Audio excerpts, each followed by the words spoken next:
Hello, welcome to Watch Party. We are watching The Rocketeer. I am Lou Gonzalez, and I am joined by John Scott. I'm just going to say right now, this is probably going up there with Mask of Zorro. I mentioned last week. John Seiler. Prepare for trouble and make it dope. And Connor Irving. Still not dead yet. Yeah. But you're Canadian, so you don't get Disney Plus. Which this movie is on. We get Disney Plus. I'm just a, broke dude. Oh. You should have told me. It's okay. I didn't realize that. So we're watching the 1991 awesome pulp sci-fi classic. It's a classic. Classic. People say. Joe Johnson, the Rocketeer. Which basically, this character, when they made this movie, is I think we looked it up last week. It's like an 87 creation. 82. Yeah, it's a pulp character, but not actually. It's a pulp character after pulp. Pulp adjacent. It's a manufactured pulp. Yes. Yeah, it's manufactured. Yes, I like my superheroes without pulp. Thank you. Yeah, and I think maybe that's why it works so well in the modern time movie, compared to basically everything around it and after it that's not Zorro. And this movie is, and we'll be saying this a lot throughout, this is you could definitely see where Johnson got the inspiration for Captain America, the first movie. Oh, yeah. I don't even think it's inspiration for Joe, for him. I think it's just literally Marvel at the time was just we want to do a period piece for Captain America. Let's get the guy who did Rocketeer. Which was a smart move. Yes, because that's all three of those Captain America movies are great. So, and it's the character kind of plays into that because, like we said, Dan Stevens, who created the character, worked in the movie industry and basically made the character out of working on Indiana Jones, which is another manufactured pulp character, which I think those characters have a lot in common, and different sides of the pulp tropes. They're just himbos that want the best for the world. Yeah, and this cast, before we hit play, is fucking huge. Except for the star. Yeah, I was going to say almost.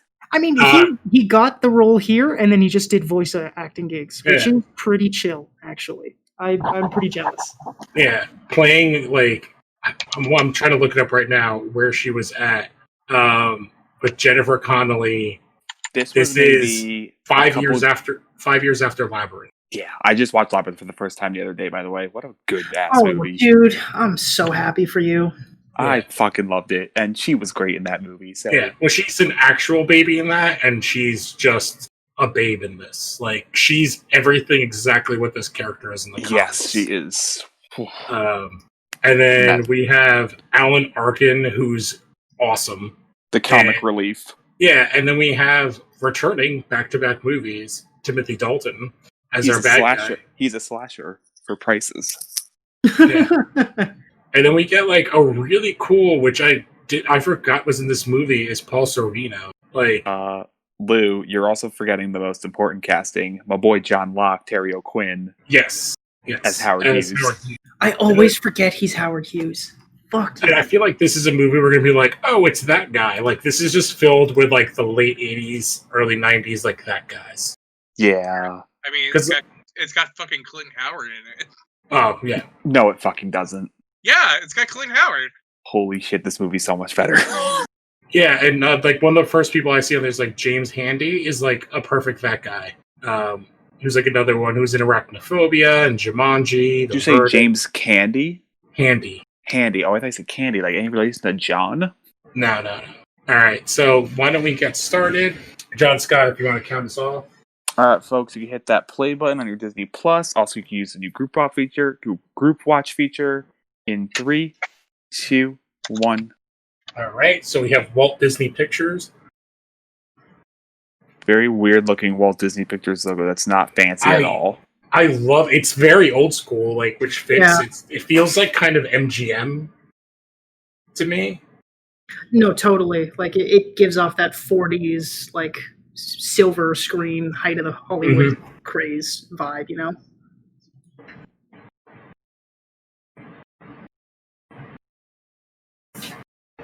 I do appreciate this little nice piano. Who did the score? Was it Silvestri? Goldsmith? Because it sounds like one of those kind of scores they do. This movie's in widescreen.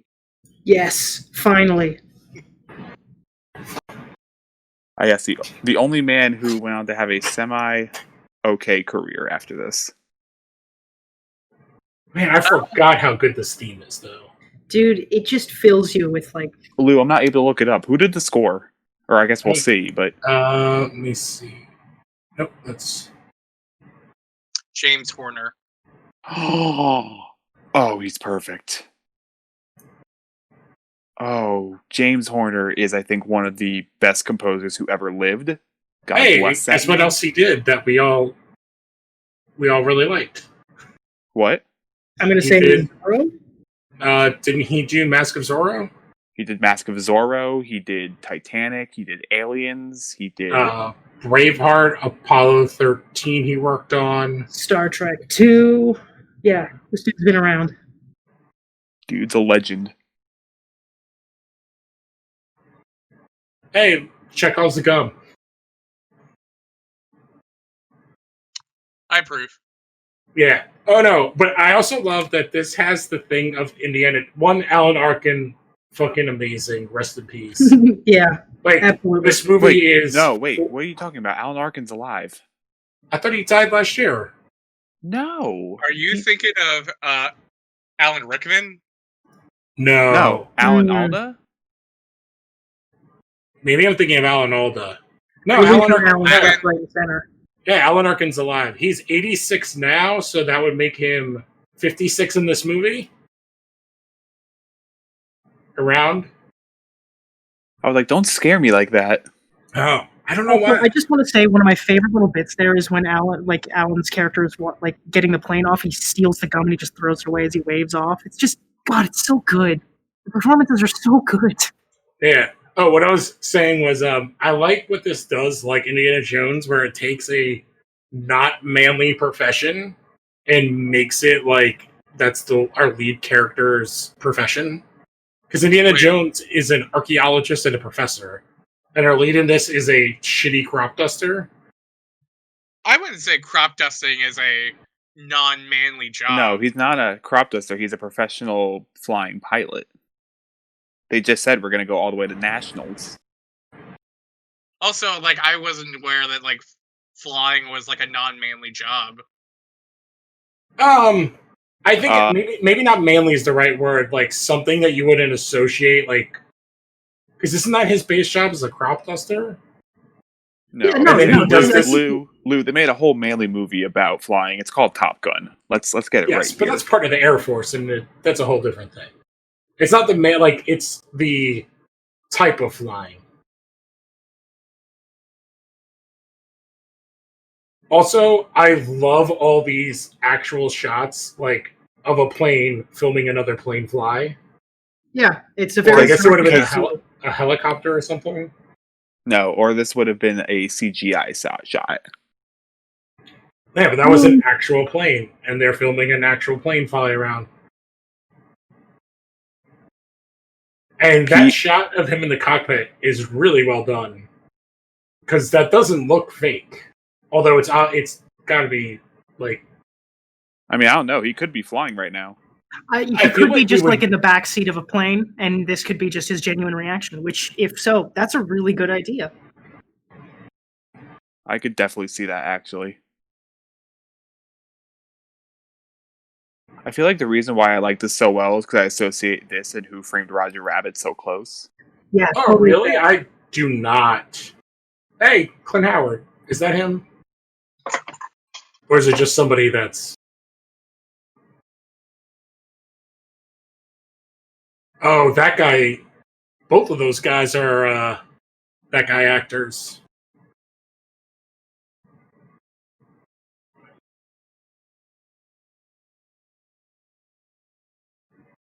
Holy shit. Howard. You know who I forgot was in this movie that I had to scroll down? Who's an Academy Award-winning actress?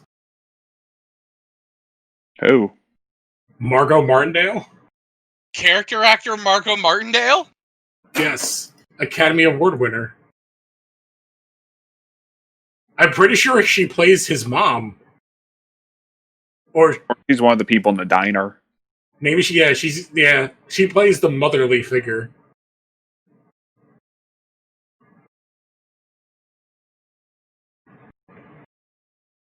I would have been like, why are you shooting at me?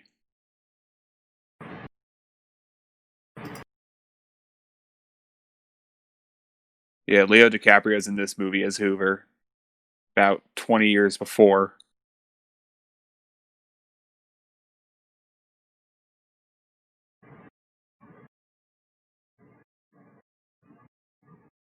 So I'm looking up right here. So their first people that they wanted to play the lead was Kevin Costner, which I think would not have worked. No. I think it would have been too old. Kevin Costner would have just taken it way too seriously. Matthew Modine, who I actually think would have worked.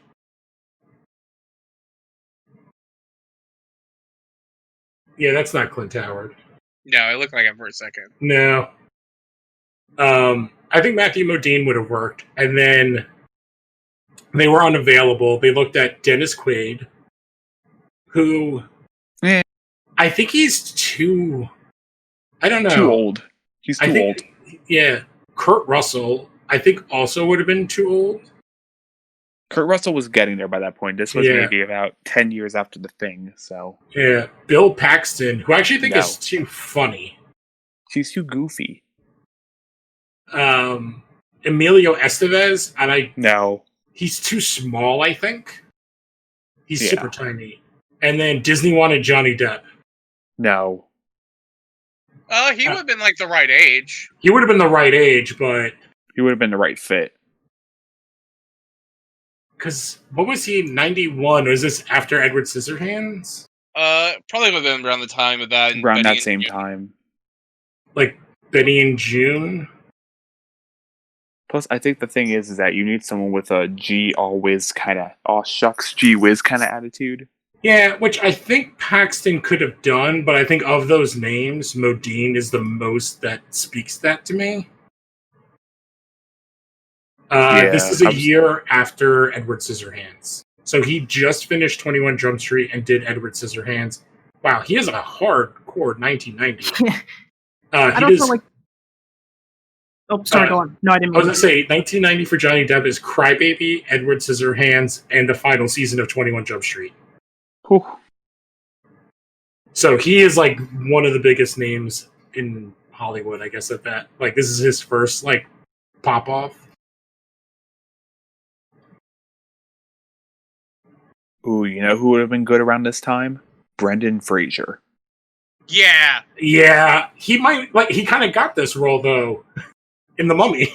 Yeah, no, absolutely. Yeah. Maybe that's why I'm thinking of. And that's why those movies work. It's almost the same costume, too. I mean, Mummy Returns is fine. It's not as good, but... Look, I'm just partial to anything my boy Brandon does because we have the same hair. And that's I think he just got cast in the new Soderbergh movie on HBO Max. That's great. Yeah, I can get that because of how good he is in Doom Patrol, just doing voice acting. Dude, my dad can't shut up about Doom Patrol. It's so good. It sucks so hard that they had to end before they finished. Yeah, they didn't finish season 2 and ended it. Ooh, you know who would have done it but would have been too sarcastic about it? Bruce Campbell as this role. He would have fit the look and the acting he'd be too square jawed, I think is my problem. Like, I'm thinking about it.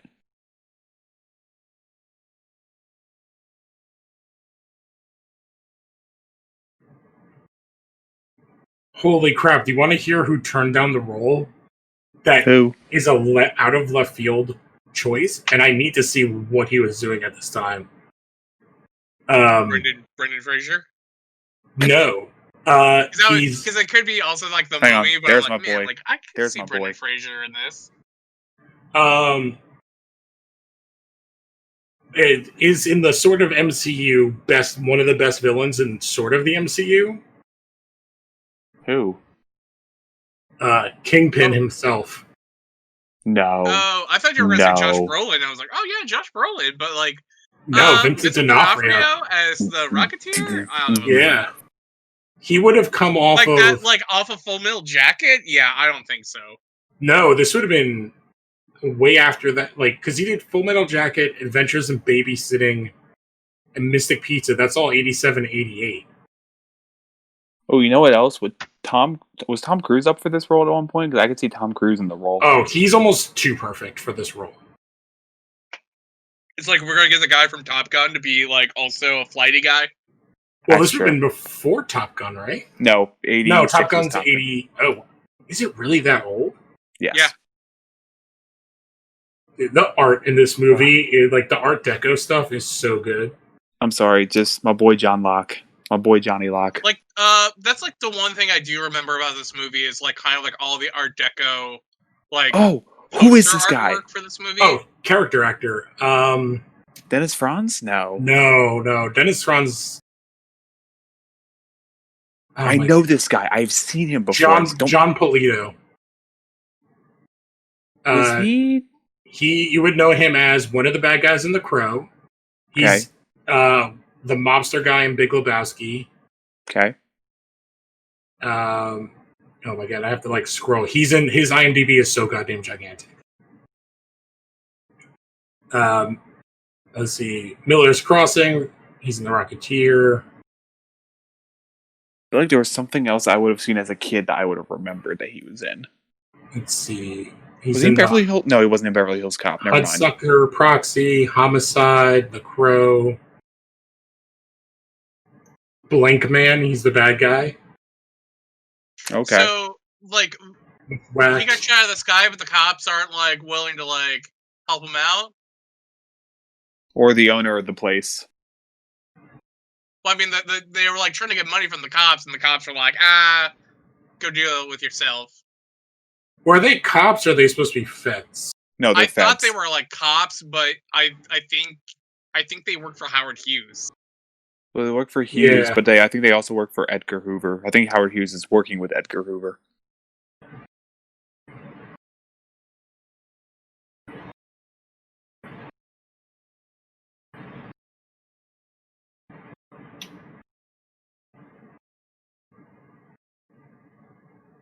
He was in Rocky and Bullwinkle.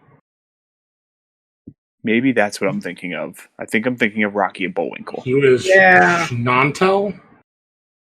Which, by the way, that's a great movie. I don't care what anyone says. That and Dudley Do Right. He's in Mimic 2. I think it's like such a good like backpack design. Oh, it's so simple and perfect. It looks realistic. But like it also is like designed in such a way that's like, it's like, oh, like, you could have fooled me that the Rocketeer was like something from like, the 1940s. I love that he's in a poke it with a stick. How sensitive is that button? Sensitive enough to be poked with a stick.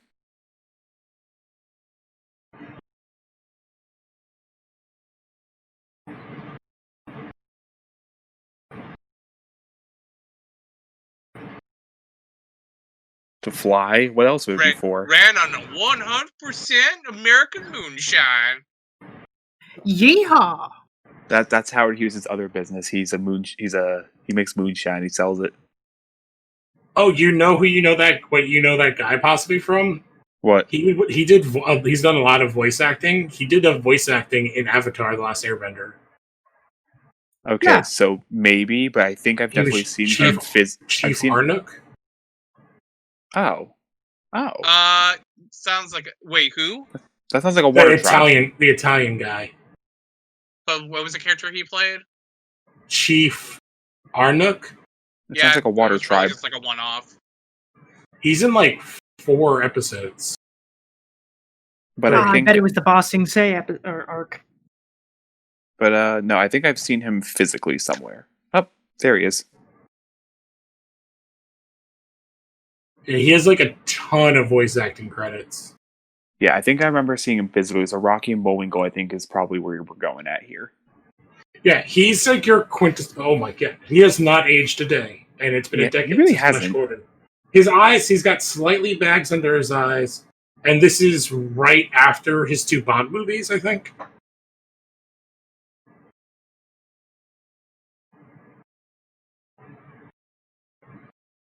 Yeah, speaking of Doom Patrol.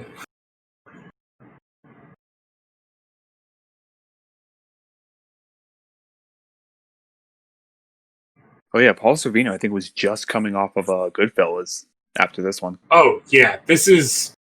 I think this might even be, like, during his time on Law & Order. I was gonna say, what a cool house. It kind of reminds me of Lucifer's apartment. A little. Like, with the way the walls are designed, like, it's so... It's not Art Deco, it's, like... It's even, like, more fancy. So, yeah, this same year, Paul Sorvino has... so, 1990, he's in Dick Tracy, in Goodfellas. And then he does the Rocketeer, and he stars in, like, the season 4 of Law & Order. He does, like, 1 or 2 seasons of Law & Order. 1990 is a good year for him. Like, between Dick Tracy and Goodfellas. Dude, he has, like, an insane career. He has an uncredited role in The Firm. He's in... he does a spot on Star Trek, Next Generation. He's in, like, everything. He's in Romeo and Juliet. Did he just Zorro somebody? Yeah, man, he cut that flower off and, like, threw it to the guy.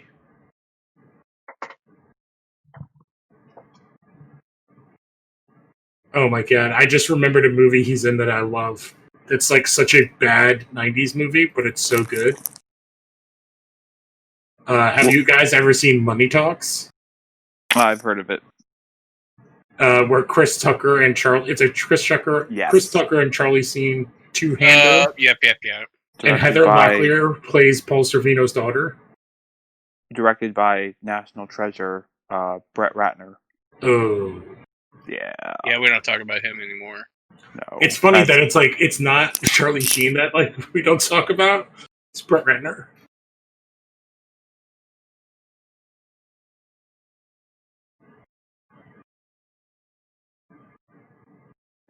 This movie is moving, though. It's quick. We already have our entire plot. There's the 2 sides, so you have the Howard Hughes, and you have our bad guys, and they all want this thing. They don't have the thing. Yeah, but where is, like, the Rocketeer in an old museum with a kid, and he's, like, regaling them about, like, all these other different characters that we don't really need to know about.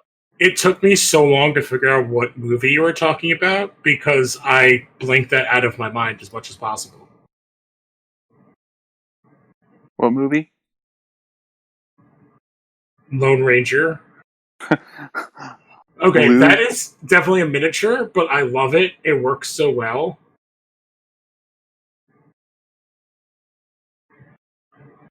This is also a great, like, the hero discovering his powers.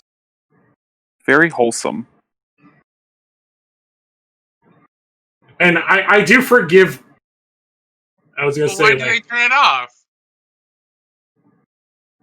Well, good job, PV, you dumb. I was going to say, I do forgive, like, the in retrospect, the bad green screen stuff.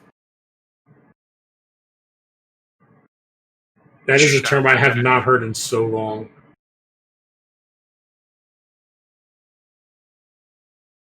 Oh, what a good shot. It's, like, right out of Close Encounters. Yeah. It looks like a firefly. Oh. And then, like, a North by Northwest kind of shot?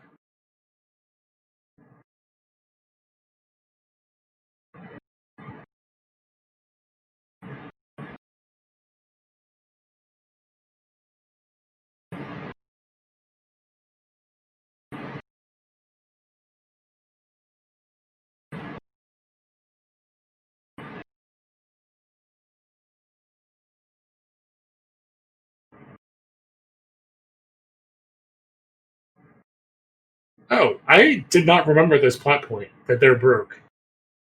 Yeah.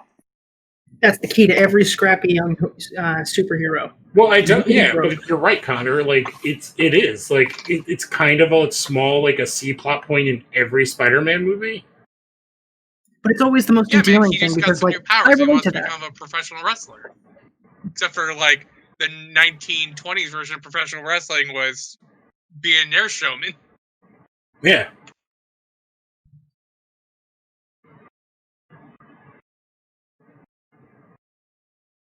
You think? Well, that's also a great reason for them to make the helmet. Oh, wait. Va Sir? boom. Like,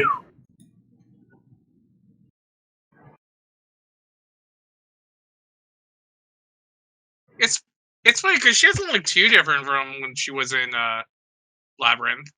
no, she's. Oh, I gotta look up how old. Let's see. So She was, she's, I think, 14 when she got cast in Labyrinth. So she was born in 1970. She's 20 when they're filming this. Apparently, she dated the main star. I forgot. Yeah, this is very Peggy Carter and Steve. Especially if you ever watched Agent Carter, like the boarding house thing is like a whole thing in it.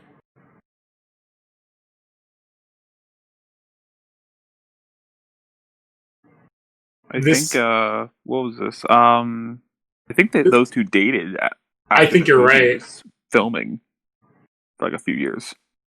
It is funny, like she still has, and this is going to sound terrible, but I think we're going to talk about his physicality. Like she still looks kind of babyish to me compared to like, shit. What's the heroin movie she does?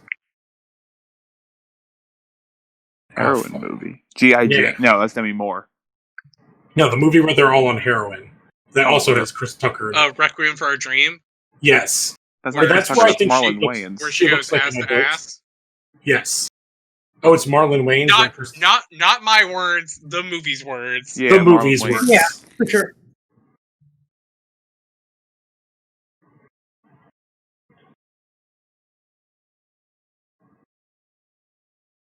Although I do like the improvements to like this kind of a character that we get, 25 years later in Captain America? Because this is the quintessential damsel that's in distress. And then this asshole. But we also basically get this scene in Captain America as well, where he's watching the movie thing, don't we? Yeah, but he doesn't have a pretty lady. Because he not just besides being broke, he's also skinny and not attractive. That's true.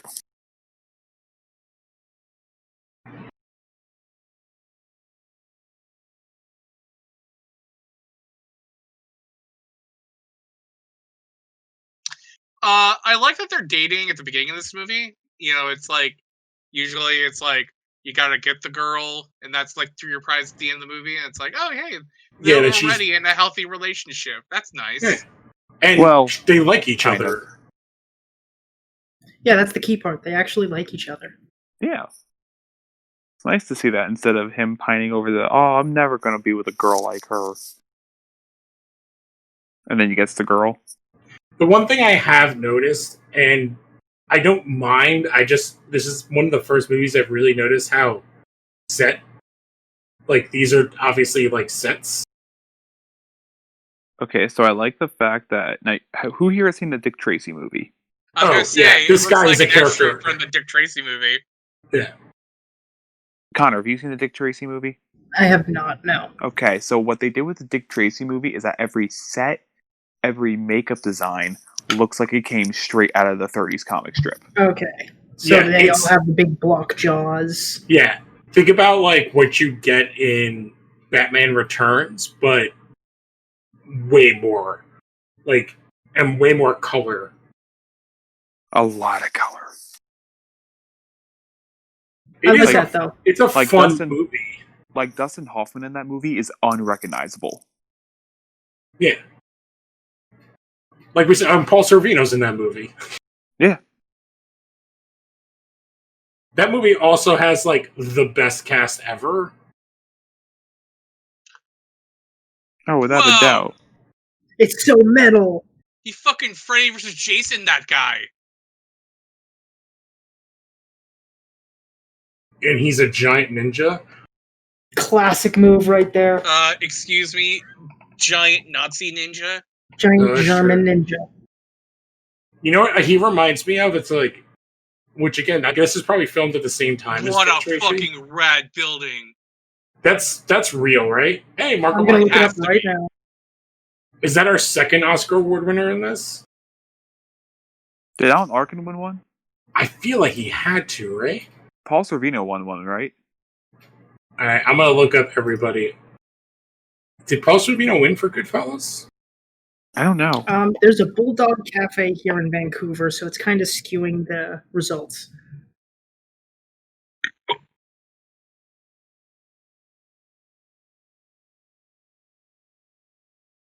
I knew a place like this in Jersey. It was like right by a runway. You would just sit and have breakfast and watch the planes. That guy looks so familiar. Dingy little dive. That child is probably, what, like 40 years old today? That child looks like Marl Wilson.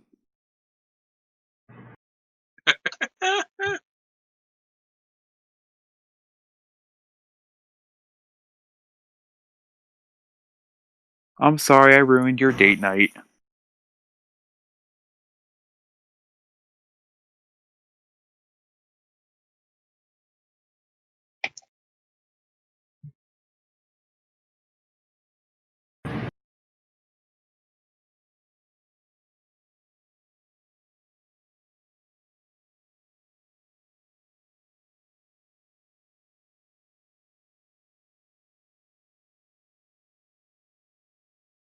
Classic. Love that.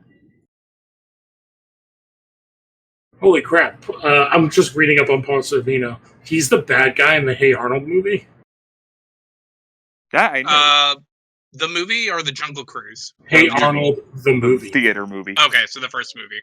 Mr. Sheck? Yeah. Yeah, that's how I first knew of Paul Sorvino, was because he was in that movie. Yeah, I don't... Man, this guy's being a real dick during this guy's date. So, I don't think he has an Oscar, but his daughter does. Oh, Mira Sorvino, I forgot.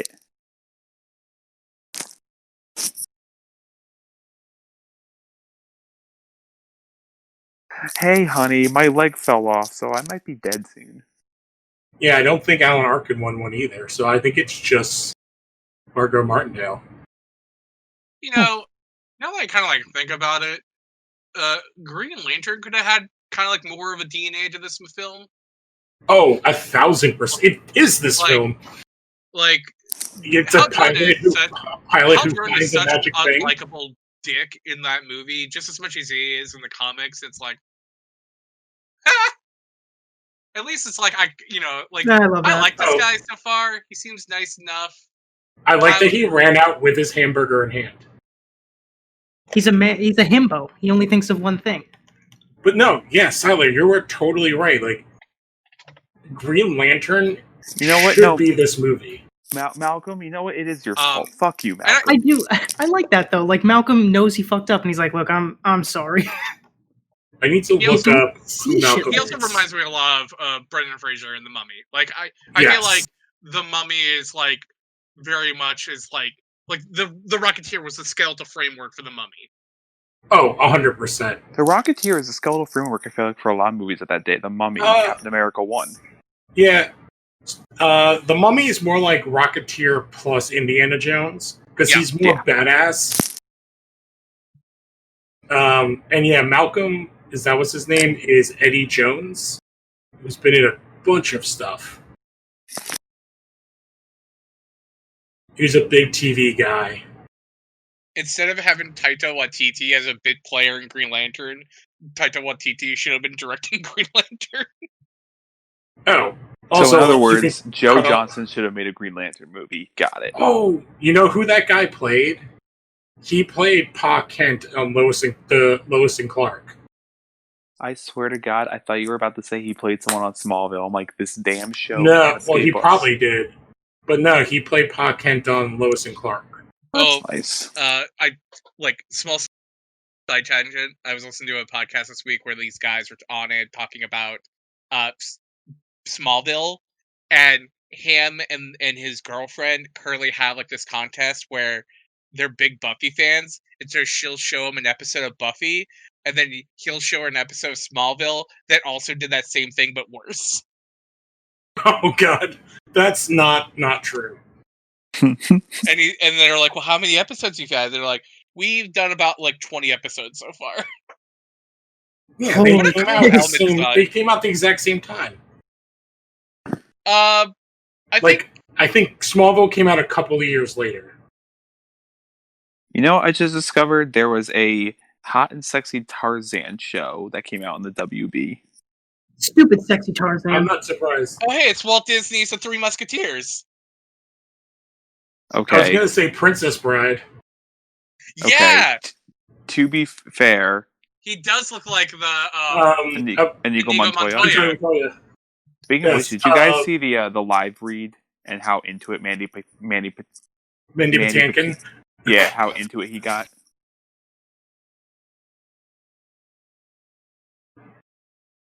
Also, that Disney Three Musketeers. That Disney Three Musketeers with Kiefer Sutherland is actually pretty good. That was like one of the first things I like that movie. They did 2 of those, and the second one is horrendous. I'm talking about the Kiefer Sutherland one. Wasn't he the one with Chris O'Donnell? Were there 2 of them? Yeah, there's 2 of them. There's not 2 of them. There was one that came out like 20 years later or 10 years later with from Paul W.S. Anderson. No, I'm telling you that there's 2 of those movies. With Chris O'Donnell? Yeah. No. So the first one is 1993. It's Charlie Sheen, Kiefer Sutherland, Chris O'Donnell, and Oliver Pratt. Wow, this has like sick-ass cast too. Tim Curry, Rebecca De Mornay. Oh, it's fucking great.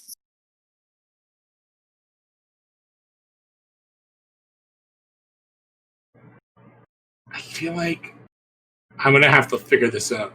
I wish that befuddled director was Jim Johnston. Joe Johnston? Yeah, that would have been that would have been fun.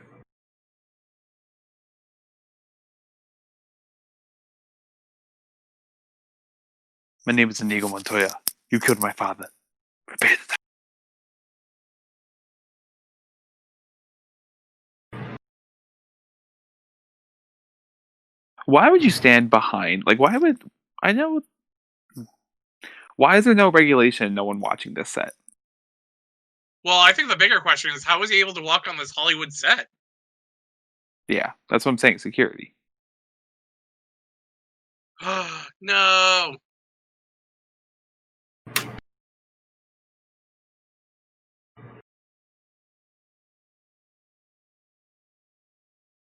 That's a sweet jacket.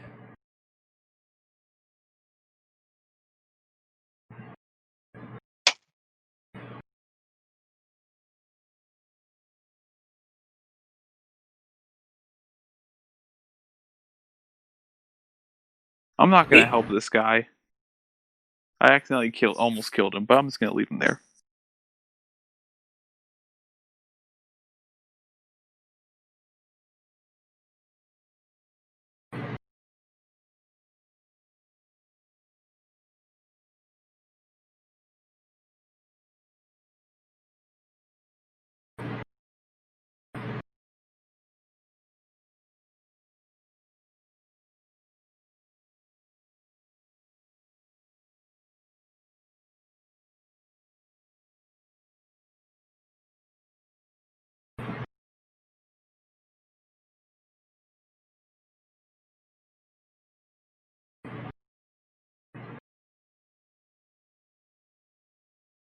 Good job, Cliff.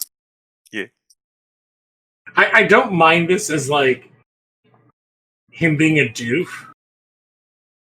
I know, being sarcastic. I'm Yeah, no, I know. But like, I kind of like this idea of like he's just like he's not like, he's a bumbling moron, and I also like the happenstance of like he just happens to hear. He also looks fucking amazing in this hair.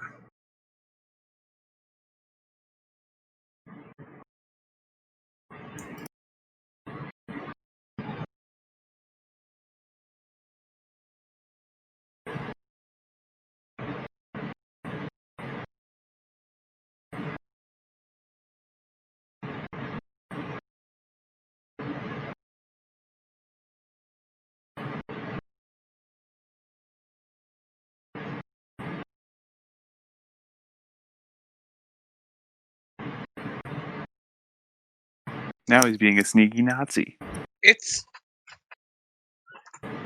kind of funny. Like, I've never seen a Timothy Dalton Bond movie, but like the last couple of weeks of seeing like these Dalton roles, and like I really loved him in Hot Fuzz. It's like I kind of want to check out his Bond.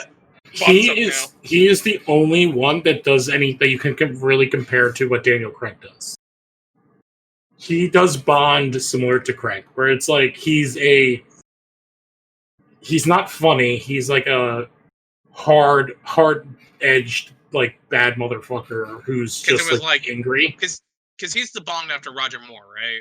Yeah. Yes. And I like my favorite Bond. One of my favorite Bond movies is Live and Let Die. So it's like I like that era Bond film, but like, yeah, which that was supposed to be.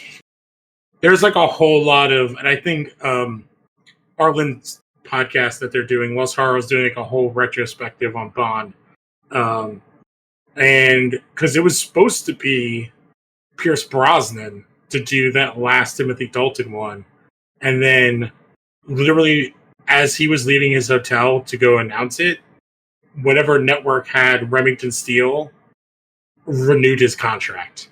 Like they were waiting for him to get the buzz.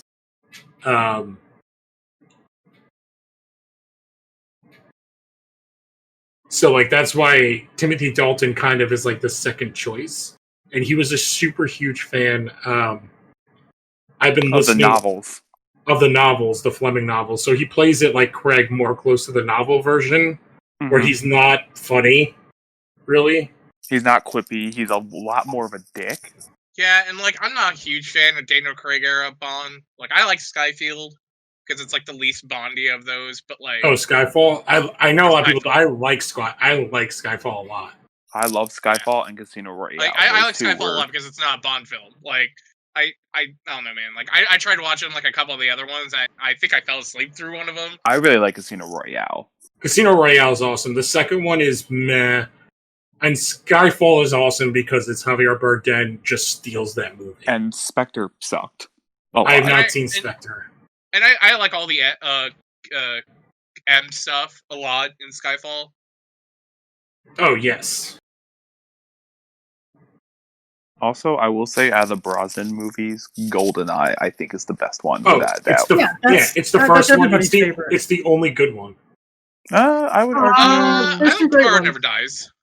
What's the one where it's like a dude has a newspaper and he's making That's news? Tomorrow Never Dies. Yeah, that one is awesome. Yeah, I like that one. That's the one with Terry Hatcher. Yeah, that's it. It's Terry Hatcher. Michelle Yeoh. Yeah, Michelle Yeoh. And what's his name is the bad guy. Was that the same kind of motorcycle that Captain America rode on? Probably. It's probably the same one that Indiana Jones rode on. In Last Crusade. That's a cool ass jacket. But that bomber jacket's the shit. Yeah, it's. I just meant to bring that up. How much I really like that jacket.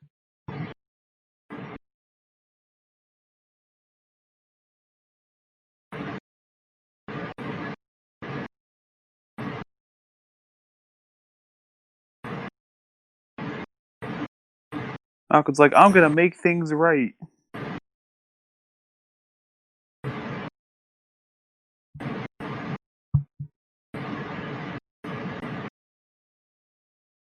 But yeah, so I also want to check out the Dalton Bond movies at some point, but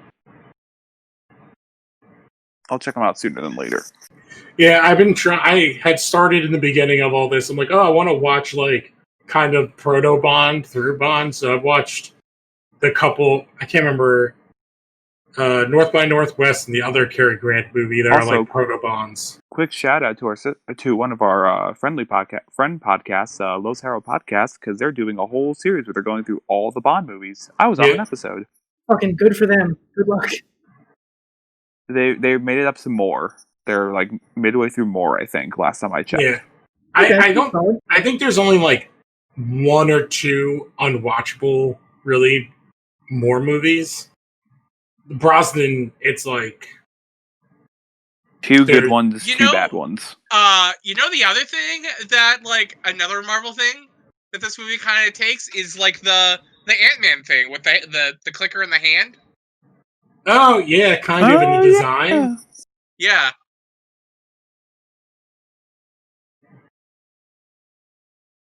Where was that gum that he reached up all the way up in his Back left throat? molar.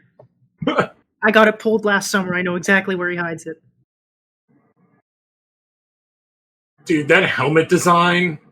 Like, I know it's ripped right from the comic, but like, What a hype moment right here. Just this first time taken off. where's he looking?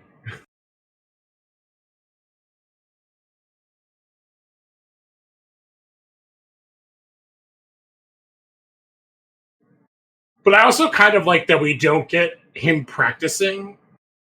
Like Iron Man style. Yeah, like. Well, it's kind of more like the first Iron Man where he just like gets in the suit.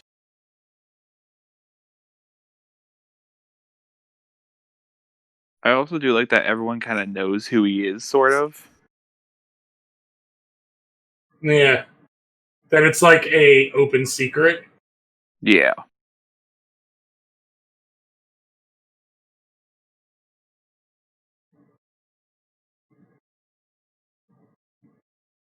That was a cool stunt. That looked real. That was definitely real. Yeah. That's not, but like, that was a cool plane stunt.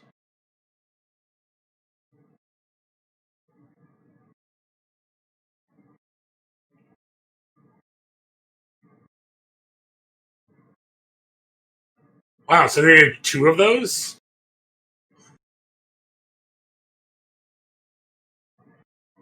Like, This was definitely a big summer movie. Did this make its money back, actually?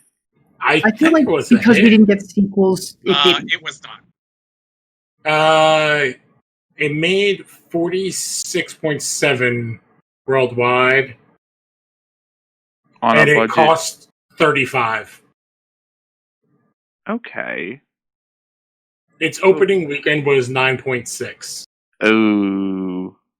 Okay. Well, Yeah. everyone in 91 who didn't go see this, y'all are fucking stupid. Yep. Agreed. Yeah, this is literally the first movie I ever saw in theaters. Yeah, this was June 21st, 1991. T2 I know was the same year. Terminator I think was like July. It opened 4th behind Robin Hood, Prince of Thieves, City Slickers, and Dying Young. Okay. What was the third one? Dying Young. Rocketeer eventually grossed $46.6 million, making it a commercial disappointment. Outside the U.S. and Canada, the film was through tone. Yeah, it made nothing overseas, basically. Yeah. Oh, where's the trailer shot? There's a trailer shot.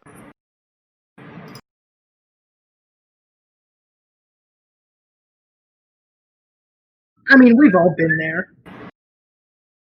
Yeah, flying out of the sky and about to fall your death. We've all been there. I was gonna say plummeting, but sure, yeah. Yeah, that works too. It's a better word.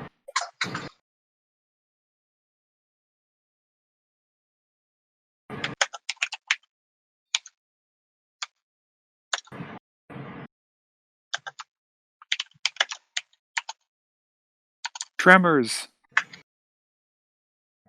Yeah, wow. It came out and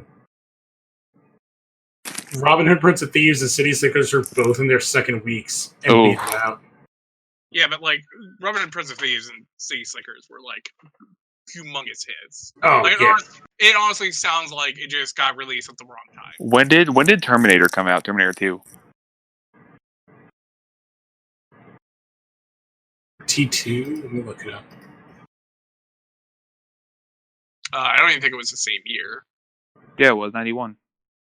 July 3rd, so a month later. Oh, this had 2 weeks before T2. So sandwiched between Robin Hood, Prince of Thieves, City Slickers, and then Terminator 2. There are some fucking banger movies that are out in theaters this week. So Rocketeer comes out. Backdraft has been out, which is a good movie. I have never seen it. It's the Kurt Russell. Who else is in it? I've heard of it. Ron Billy Howard, Baldwin. firefighter. Yeah. Don't Tell Mom the Babysitter's Dead is out. What About Bob? Soap Dish, Thelma and Louise is out, Home Alone is still out, Kindergarten Cop is still out. Oh, this was the period when they re-released movies, right? Yeah.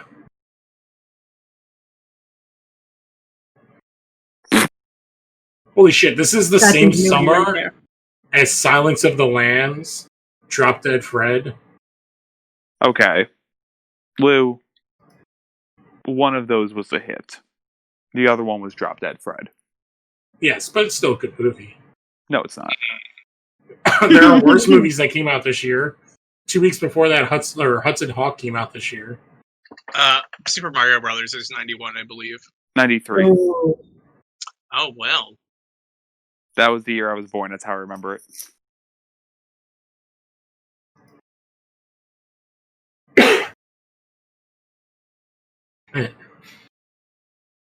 I also like this. It's kind of like reverse of Spider-Man.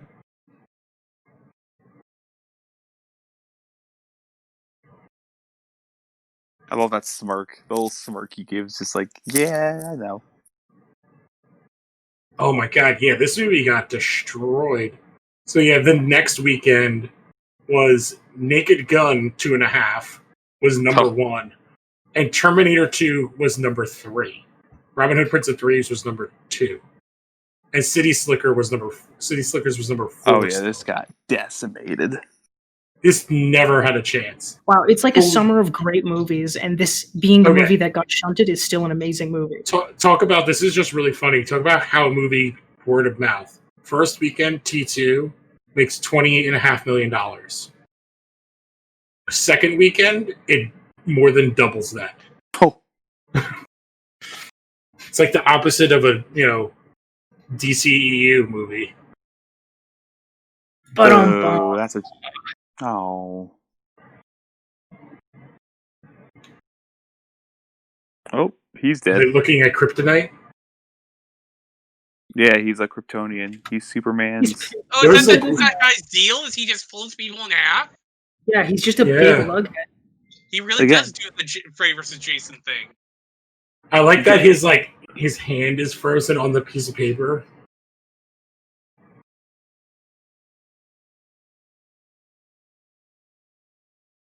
This dude's like, holy crap, dude! This summer is like insane. So 2 weeks. So 2 weeks after Terminator 2 drops, 101 Dalmatians, Boys in the Hood, and Point Break come out. Wait, 101 Dalmatians? The Disney movie? The remake or the? No, the original. They re-released it. Oh, yeah, they okay. re-released it, and it came in at number 2. And what were the other two? because this was back also when Disney films were kept in the Disney Vault. Yeah. Oh, that's right. Boys in the Hood and Point Break. Oh my! Yeah, this had no chance in hell. Wow, 1991 might be the best summer movies of all time. Yeah, including this movie, which people are finally starting to respect. Oh shit! Also, Bill and Ted's Bogus Journey came out this summer. I love feel that. like that's more of a. I love that movie, but I feel like that was more of a cult movie. It was number 2. Also, I'm still going in weeks, and Terminator 2 is still number 1. Yeah, man, Terminator 2 was a juggernaut. Oh, I will give any of you $500 to guess the movie that knocked off Terminator 2. Without looking it up. I'll tell you, Charlie Sheen is the lead. Commando? Hot Shots? Yeah, it is Hot Shots. Commando was Schwarzenegger. Yeah, Hot Shots knocked off Terminator 2 Judgment Day. Okay, that's hilarious. And it was number 1 for a month. So I know this is like a summer movie, but this should have been I released love like that the the fall or rocket Christmas is time. like the lampshade. Have they said what the name of this character is?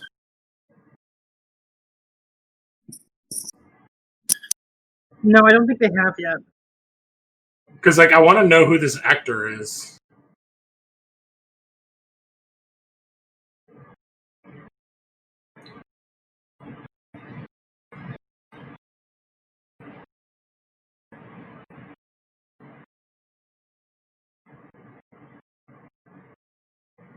It's Lothar.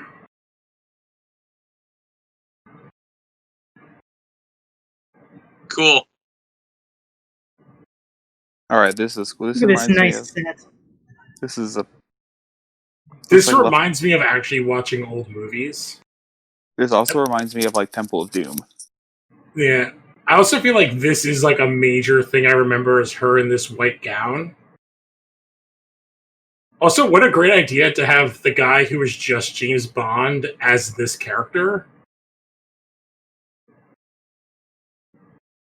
Oh, wait a minute. She That's- looks really familiar. That's Jan from The Office. Wait, really? Wow. I'm pretty sure that's Jan from The Office. Look her up, Melora Hardin.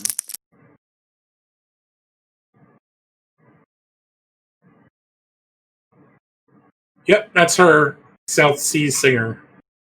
Holy shit. Oh, is this supposed to be W.C. Fields? Yep. And he's just... Oh, hey, Clint Howard! There he is.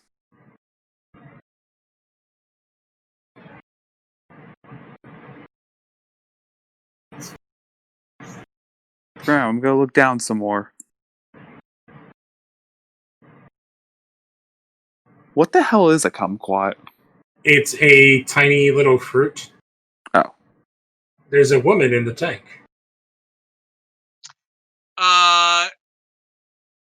That guy. He's in Repo, the genetic opera. Which guy? The guy by the tank? That guy. The guy at the desk. Oh, that rules. You mean Oh. Paul Sorvino? Oh, Right? I I've never don't seen it. know if he was alive. I've never seen Repo the Genetic Opera, so I can't comment. He was an opera singer, so if it was an opera movie, he might have been in it.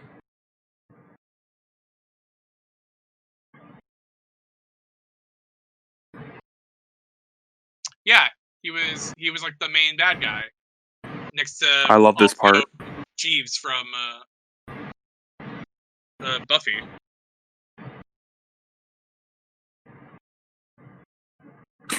The number 3. Yeah. I do love the idea of, like, I do think it's an interesting idea to have, like, oh, Hollywood has secret Nazis. Also, this workshop in the top of the dog building is So what I cool. remember so much. What an awesome hideout. It's like the perfect place for a hideout. Listen, Batman's got the Batcave, Superman's got the Fortress of Solitude, but the Rocketeer, he's got Fido. He's got the Whatever. Bulldog Cafe.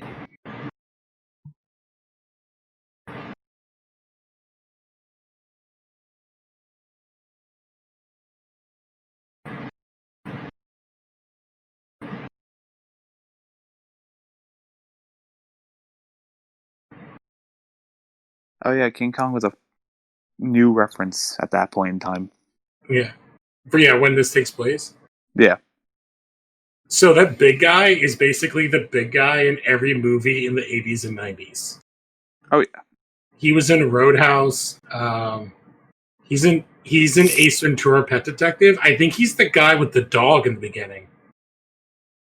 Oh, the What one is that that? Ace disguises himself as a UPS guy. yeah and breaks everything. Yeah, he's in both Alien Nation movies. Never seen any of them. Oh my god, fuck you. Alien Nation, the movies All right, and the that's a little- shows. Dude, they are talking about Mandy Patinkin is awesome. I've As the heard lead. of them. I've just never seen them. There's a Uh, lot I haven't seen that I need to see. I think these are the movies off of the TV show, but like the movie is so good. It's James Caan and Mandy Patinkin and a cop two-hander where Oh. one of the cops is an alien. Then Arlen probably loved it. It is so good because one of my favorite things I remember from this movie is it's a 1988 like sci-fi movie. Oh my god, it's so weird. Like the aliens like get stuck on Earth, but they were genetically engineered to be slaves.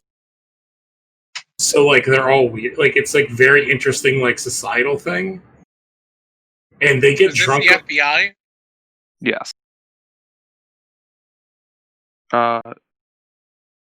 No, these aren't the FBI guys. I think these are the Mobster gangsters. guys. Yeah.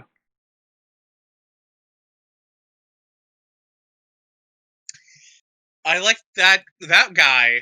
That guy who just like spoke up was also the guy that like spoke up in Who Framed Roger Rabbit when Judge Doom's trying to figure out where Roger Rabbit is.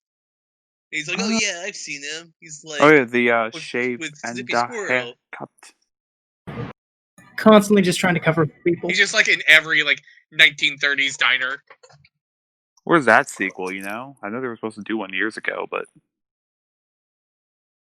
I think they're doing one now. okay. I know this is supposed to get a sequel. Like they were talking about doing one for Disney Plus.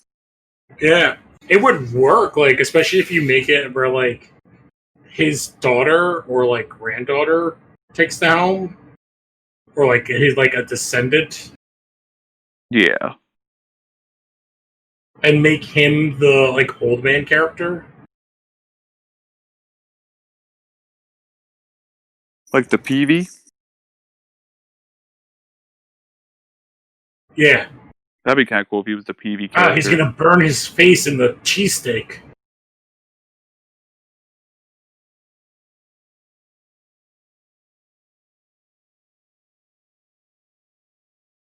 Damn, Margaret Martindale's stealing the shit out of this scene.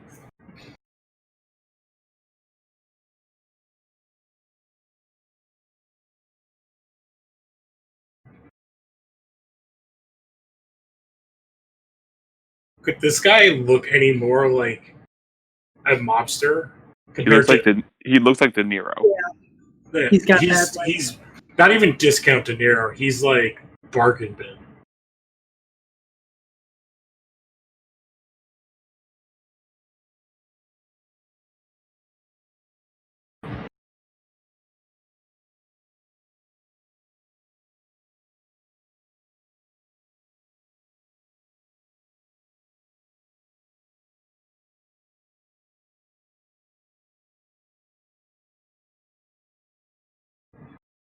I like that this mobster is like putting things together interestingly.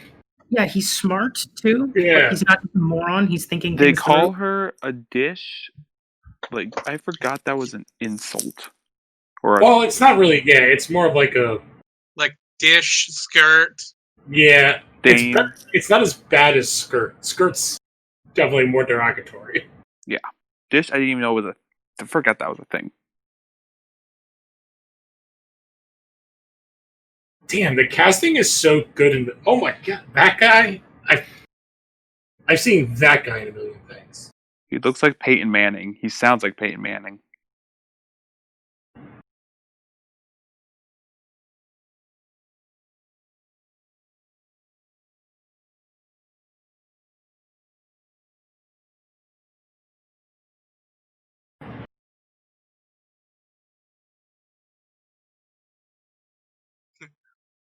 Wait, that's the same dish. Wait a minute. You're the dishwasher. Boo. Do I give you the dirty dishes? Oh wait, I've been knocked out. Wait, are we still talking about women or dinner plates? You figure it out.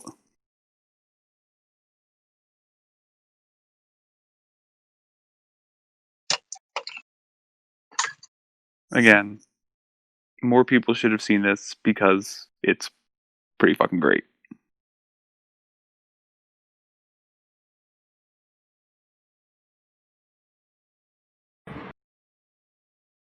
Ooh, you know who? No, I was gonna say Bill Pullman for this character, but he'd be too old by this point.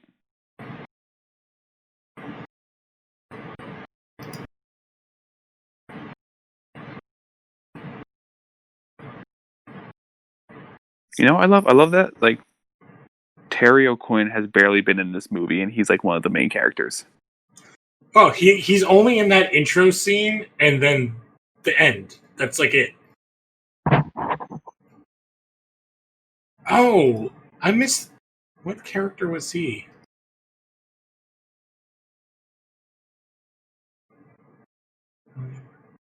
So one of the government people is William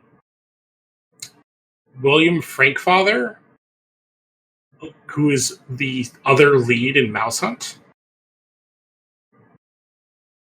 I have a very faint memory of seeing that as a child, but I don't think I've ever seen it the whole way through. He's the guy that's not Nathan Lane. I still can't believe that Gore Verbinski made that for kids, and it's it's a really good movie. Yeah, it's not a kids movie though. No, which one? Mousetrap. Mouse Hunt. Oh, I mean, it's I don't know, man. It's kind of a kids film. It's about as much of a kids film as Home Alone is a kids film. No, that's fair. I was half listening. I thought you guys were talking about Rango, and I'm like, that's also Gore Verbinski and also a kids film, and also kind of not a kids film, but it's great.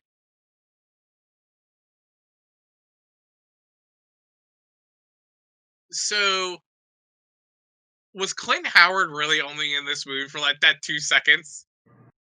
To just be like, hey, here's the thing. It's hey, I'm too busy making ice cream, man. So Yeah, I think so. have you guys ever seen Ice Cream Man? Yeah. Or at least Connor, I saw the Dead Meat episode about Ice Cream Man. So I actually bought the movie from Vinegar Syndrome's website. Connor, it is Clint Howard as a deranged individual who poses as an ice cream man and kills everybody and mixes them into his ice cream. Wild. Is it done with a good comedic sense, or is it taking itself? Oh yeah, no. They play some of it up for giggles. That's getting watched near Halloween.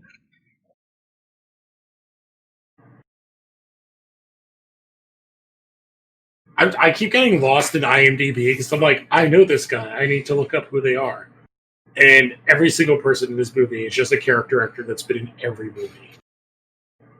This is a Hollywood movie. This gives off the vibes of a 100%. Hollywood movie. The bad guy who is wait, that's the same fish. He's in so many goddamn movies. Yeah, it's just everywhere you look, you're oh, I know that guy. Yeah. Oh, you've been in 1,000 things. Oh, you were in the show last year. Oh, he's the guy that's in the third baseman in Field of Dreams. He's also in Crimson Tide and Executive Decision. Then he's the principal and She's All That. Just a bunch of people you know.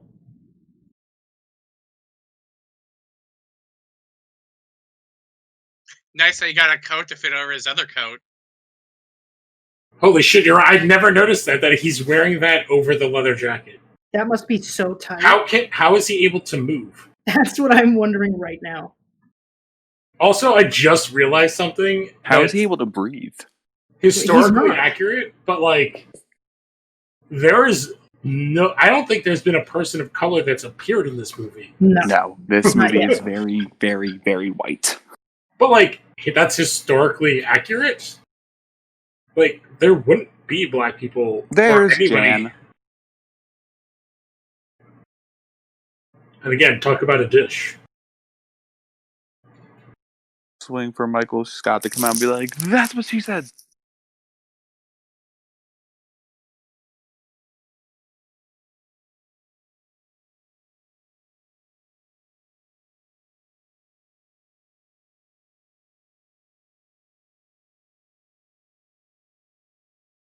I feel like this is the character Timothy Dalton should have only played for forever. Well, did you see Looney Tunes Back in Action? Because he did play this character, kind of. I have not. Because I have self-dignity. Movie. No, that's a great movie. How dare you? It's a really fucking good movie. Yeah, but he's this character in Hot Fuzz. He's kind of this character in Doom Patrol still, just in a wheelchair. In Looney Tunes, he basically plays an actor who's really a secret agent, and he's the father of Brendan Fraser.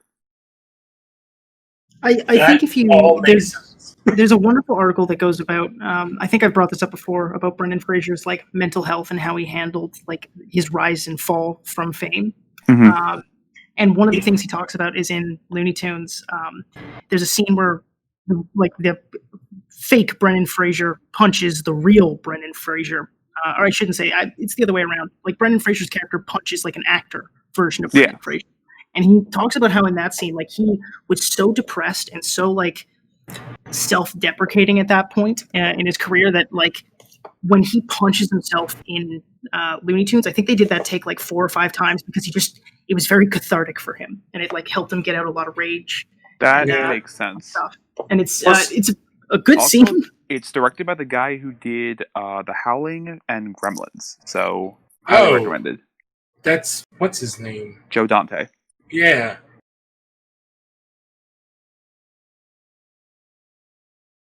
But I'm looking like this is kind of the last big movie that Dalton does.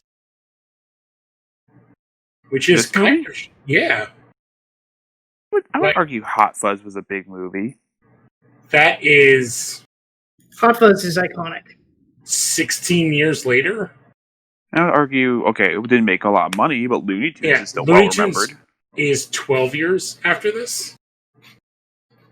He does a lot of TV in between. Like, not that it's bad, but he does a lot of miniseries and smaller movies.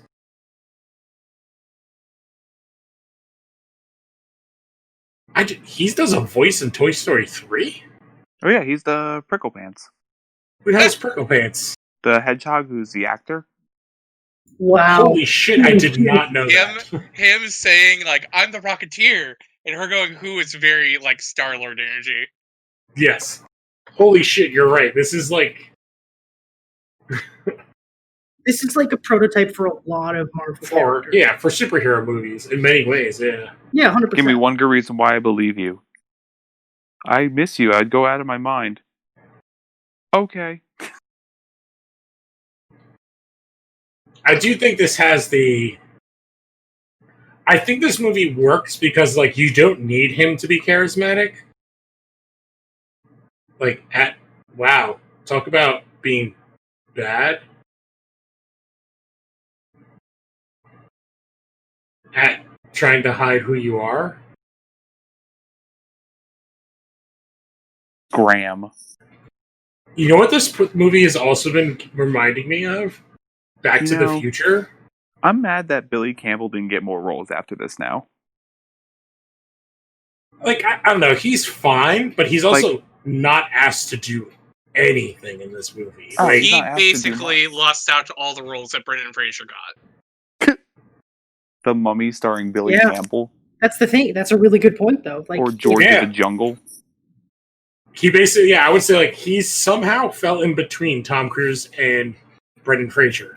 Like, he's not funny enough to do Brendan Fraser movies, and he's not a good enough actor to do Tom Cruise movies.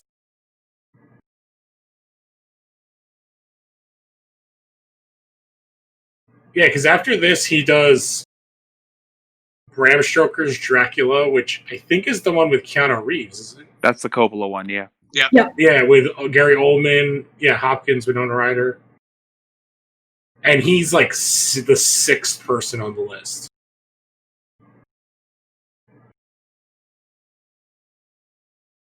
Yeah, and then he just does like a bunch of TV stuff.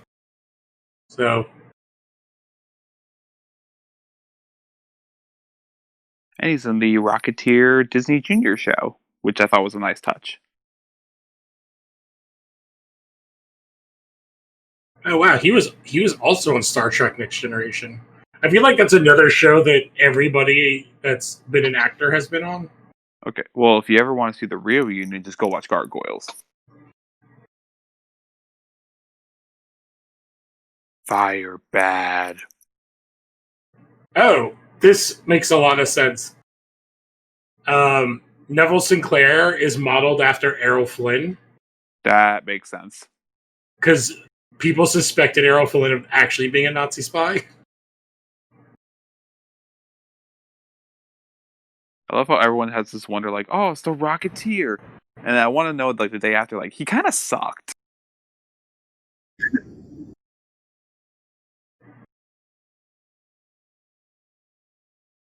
Wow, I'm like reading through some of the trivia now. Like, there's a scene that's cut where they had Neville Sinclair send a message to Berlin using authentic Enigma machine stuff, That's cool. and they cut that scene. But that's like super awesome.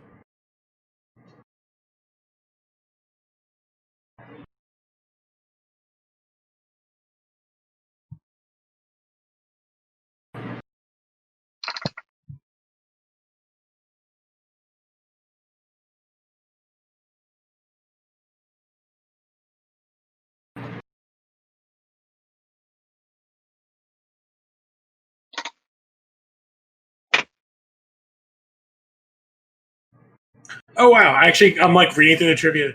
So Campbell knew of Dan Stevens because he had studied commercial art at one point and read the graphic novel before going in for the part, and cut his hair to look like the character before auditioning. Shit. That's really cool.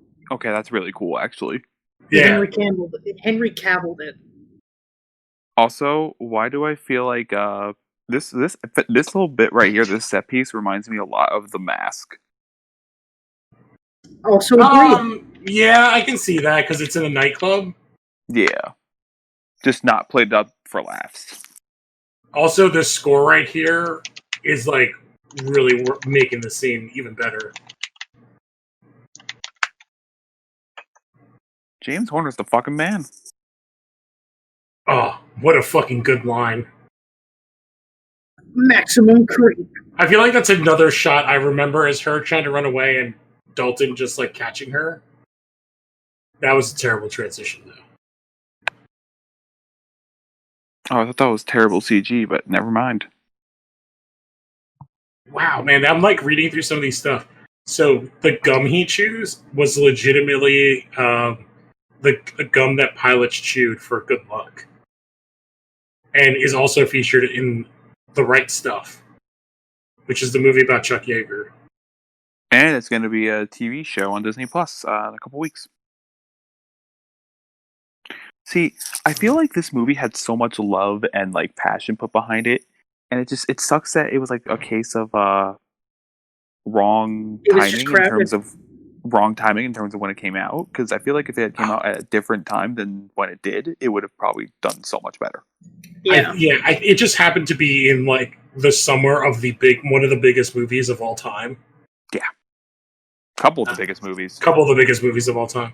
Man, there's like cool stuff. The creator of Rocketeer gave his like encyclopedia of stuff, or whatever you want to call it, that he used to write the comics to the production staff for the movie and the art directors. So they all got to work off the same source. Yes. That's really nice. That's really smart. Like they made that Bulldog Cafe because I guess that was in his drawings. God, just like this set alone is so cool. Just this dude's bedroom. It's that Hollywood opulence. That's you nailed it, Connor. Like it's the opulence. I think that's why it reminds me of the apartment in Lucifer, because like his apartment's supposed to be insanely opulent, smelling salts. Yeah, like so she got chloroformed and then smelling salts. It scares me that he has a thing of smelling salts next to his bed. What is that thing behind him? Dude had chloroform. He's already on the maximum creepy scale. And he's handing her a brandy. But like, what is that altar thing behind him? Hail Satan? If it was Baphomet, that would be sick as fuck. But... yeah, I think it's like a geisha or like Indian. Yeah. Ooh, burn.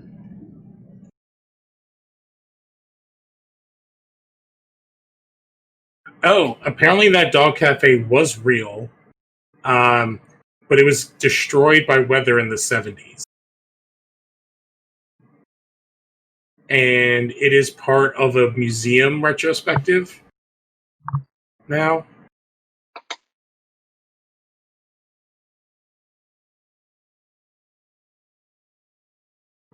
That was the terrible parasite inside of you.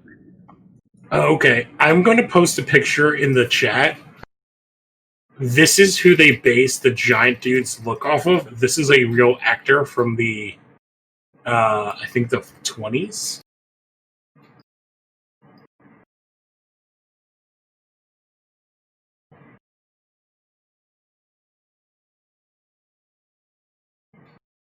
Oh my god. Yeah, he was in B movies. Yeah, he was in B movies in the actual 40s. So they designed the makeup to look like him. His name was Rondo Hatton. That's cool as hell, actually. Right? He looks just like him, right? Yeah. Wow, holy shit.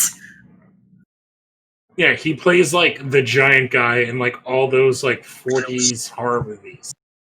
like House of Horrors, The Brute Man, Pearl of Death in Old Chicago. Yeah, that like big block jaw and long face comes from one dude. Is she like? She got like knocked out, right? Yes. Yes, So like, he I was gonna like, is she like roofied or? used chloroform and then to knock her out, then smelling salts. I think that she is trying to trick him here, if memory Okay, serves. she's like trying to. Okay, Use her She's feminine honeypot. wilds. Yeah, it's I was gonna say honeypot, but I was like, we already used dish this time in the movie. And also, hey, James Bond Well- references. Yeah. Also, a honeypot. Like, I also like him like looking at his teeth. I love that. Like, yes, you So go. I like the way he opens the double doors. Like, aha. I was waiting.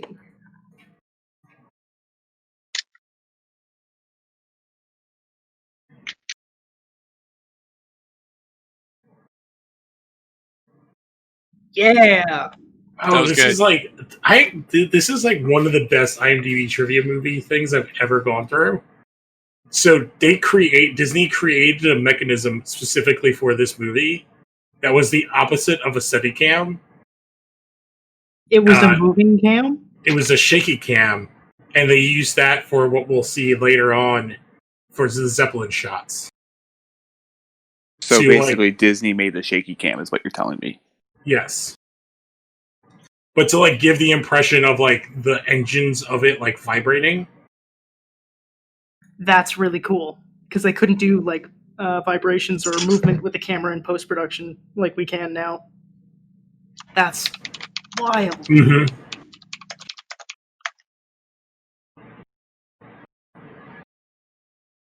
See, it even has that old Hollywood feel where they have to make a You specific know, machine to do I a was also gonna specific say, you know what thing. this movie also like character wise and tone wise, like I was like, man, you know what also this kind of reminds me of is Honey, I Shrunk the Kids. I'm like, oh wait, because it was also directed by Joe Johnston.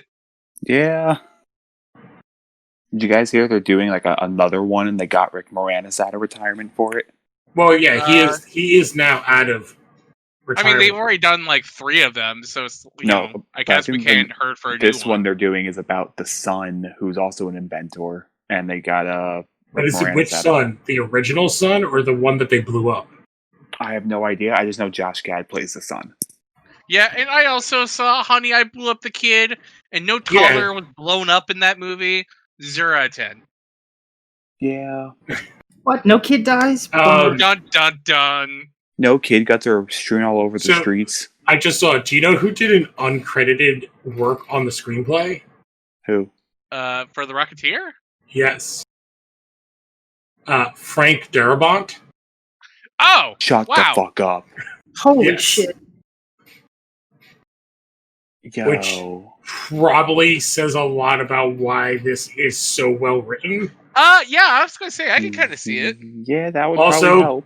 Wrote Young Indiana Jones Chronicles. And this is 3 years before Shawshank. God, it's so good. He's such a good writer. And also, maybe about 9 years. No. This is got to be he's coming off of writing The Blob, The Fly 2, and a couple years Oh, after Dream God, Warriors. that Blob remake is so good. Wait, the 1989 The Blob? Yes, he wrote that. Fuck, man, that movie. That movie. Like, look, man, I don't That want to movie- get off on a tangent here, Yeah. but like, The Blob from like 1980s is like top 3 favorite horror film for me. That movie fucking rocks. That was also the first movie where like I saw a kid die, and it kind of traumatized me because I was like, up to that point, I was like, look, man, horror movie happens like in real life. Kids and animals are fine. And the Blob broke both those rules.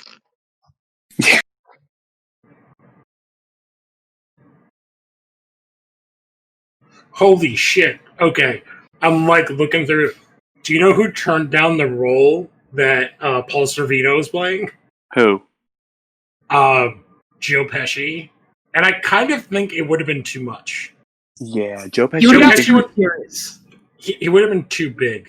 He would have been too literal. Yes. I think Paul Sorvino is like such a Understated. he's so understated that it lends gravitas to like his character. It doesn't make it too cartoony. I'm just thinking like now about like what else has Frank Darabont has done. He has done so much good shit. Oh, I like. He even made Walking Dead good for like one season. Oh, this is so. Lloyd Bridges turned down the role of PV. Ooh, he would have been a good choice. Or James Cromwell.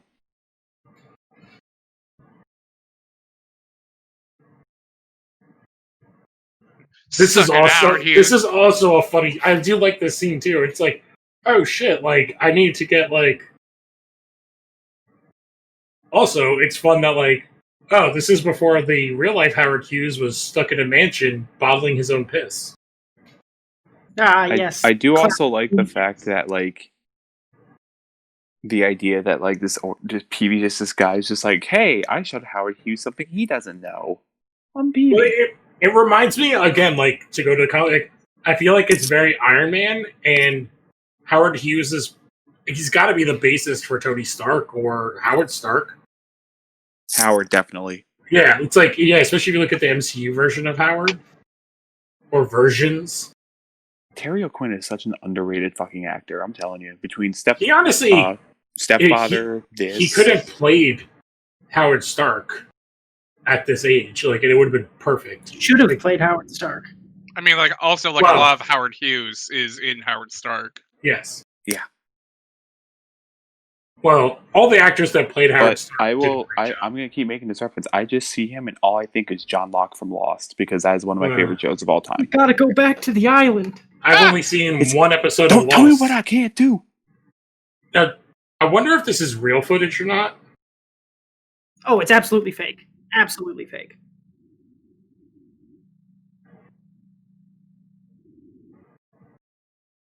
This is fake. I would love to I forgot this exists. Shit. Yeah, this is pretty Wolfenstein. This is awesome. Do you guys remember Sky Captain and the World of Tomorrow? Yes, because it's dog shit. It's really bad, and I wish it wasn't. I wish I lived in a world where Sky Captain and the World of Tomorrow is actually really good. Well, there was the short that they made first. Oh, it's the first movie filmed all on green screen, and I got really excited when I saw it, and I thought, huh. Now, I wonder, because this scene reminds me of it, but I wonder if, like, Disney's animation department worked on that whole sequence. Oh, I'm sure they did.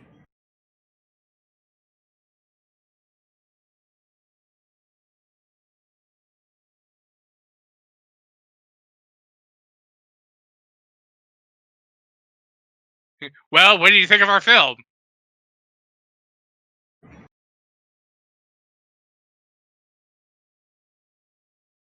This guy's played a cop in only 870 movies. Only.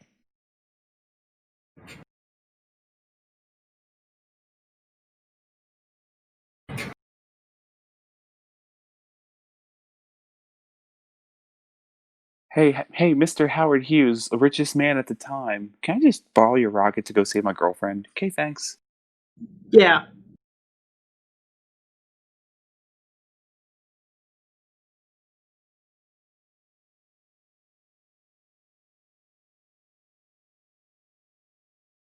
Oh, it's James Bond all along.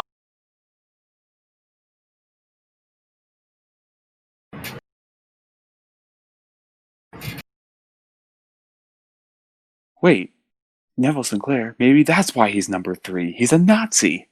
He's punching these FBI guys. And honestly, this is another shot I remember. Trailer shot. Flying the glider out. God, I want to do this in real life. How fun of a scene is that? And he just so cool. Lets it go. It's like, and the plane just keeps on going. Yeah, it's a good plane. They're going to make that. Yeah, I think that's like that's another great line. Yeah. Oh, and this shot, like, that's the Art Deco stuff also reminds me so much of Batman the Animated Series. This movie evidently is I was also reading the I was reading a wiki thing on it, and evidently the Art Deco advertising was kind of like a big hindrance on the marketing of the film. Really?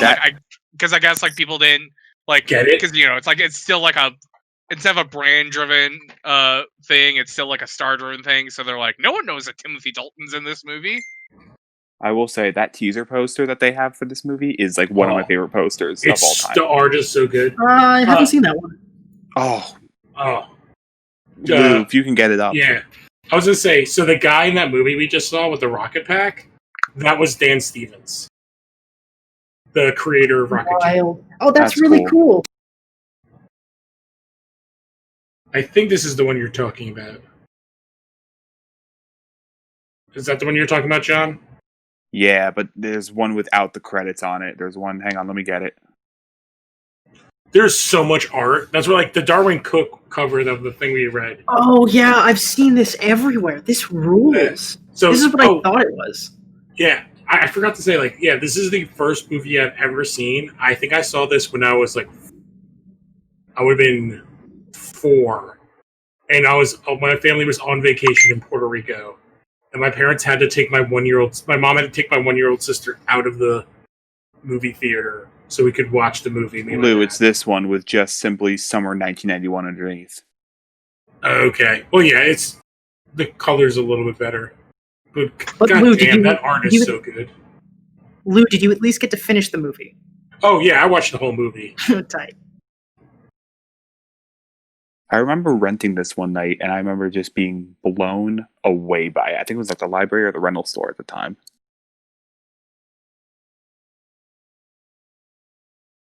I think my dad would help me look for movies. Like, oh, hey, this might be good. This might be fun. We watched it. I'm like, this is amazing.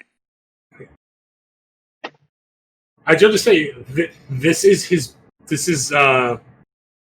what's his name's best scene in the movie so far, acting, and it needed to be. Oh, what, Billy Campbell? Yeah, like his face in those wait, close-ups. Wait. Everyone stop. This is the moment. This moment is great.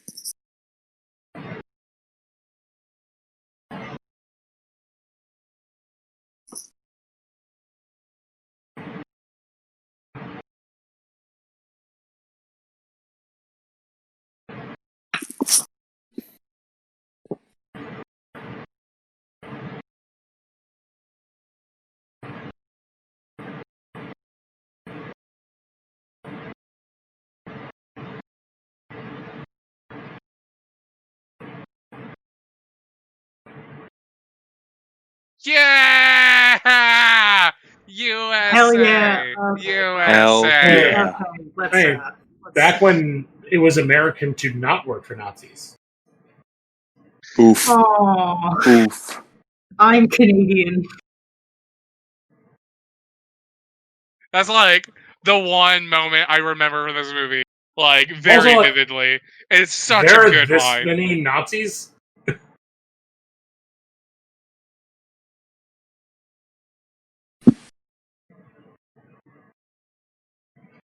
And again, like, yeah, I like Billy's eyes there. Like, he's like almost like fuck, and he's like almost crying.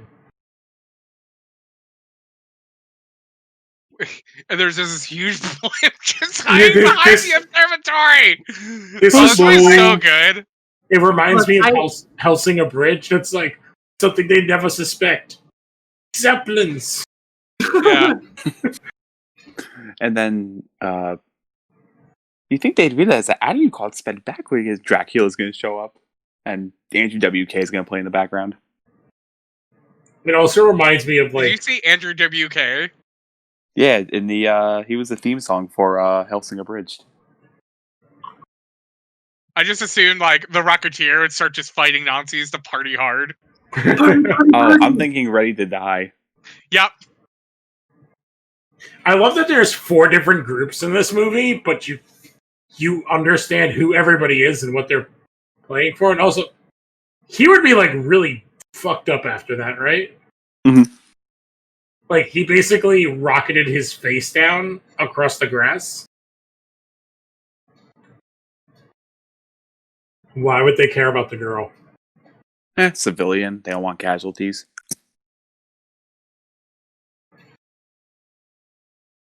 How fun must it be to have like filmed playing with these fake Tommy guns? I guarantee you they probably made like pew pew noises. Unless they're Like- filled with blanks. I feel like these, like everybody here is just like having a great time. That's kind of why this movie's perfect, is because everyone's Yeah. having so much fun making it. But it's like they're having fun, but they're also playing it serious. Like they're not playing it corny.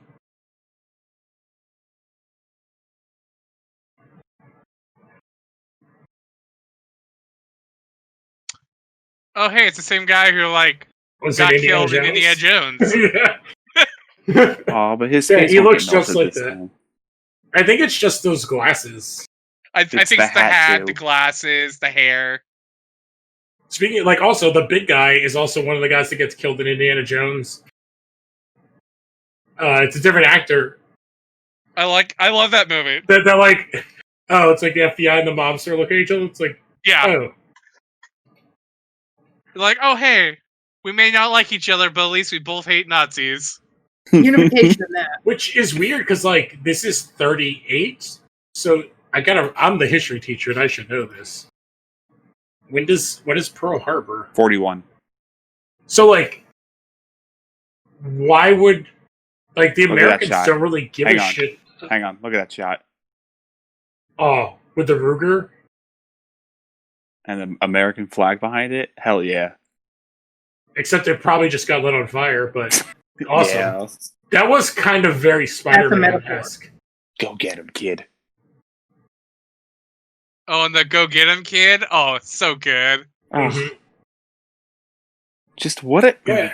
I do feel like there's a lot of like Raimi Spider-Man things in here too.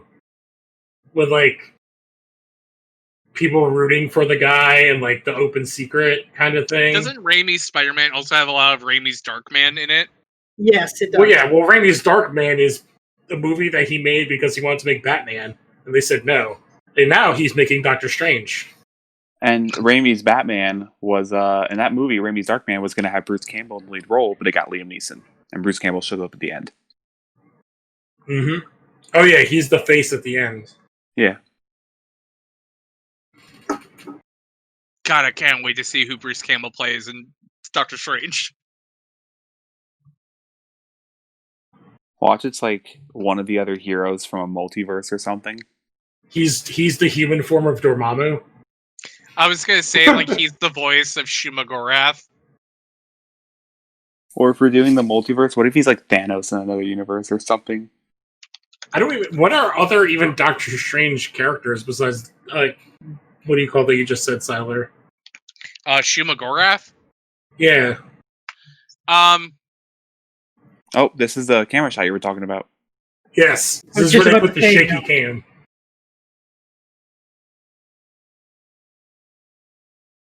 There's, like, So- Nightmare. So he has a codpiece, or does he have no balls? What about both? Or he's just so hung that he's rock hard all the time, and it's Oh my god, what if Bruce Campbell was Mephisto? Holy shit! Would that not be the best? I'm so excited to see where they put Bruce Campbell in the MCU. But just think about it. There now, like, there is a chance that, like, I'm also excited we're that was I don't know why, but I not love only that. that, like, I'm knock excited where sound. Ted Raimi's going to be in the MCU. Ugh. In fact, I hope Bruce Campbell or not Bruce Campbell, Sam Raimi writes that whole script. You actor, how dare you? The third best actor! The number 3 Get box my office. position correct. Joke's on you. I'm number 3. I'm the one with the hairy chest.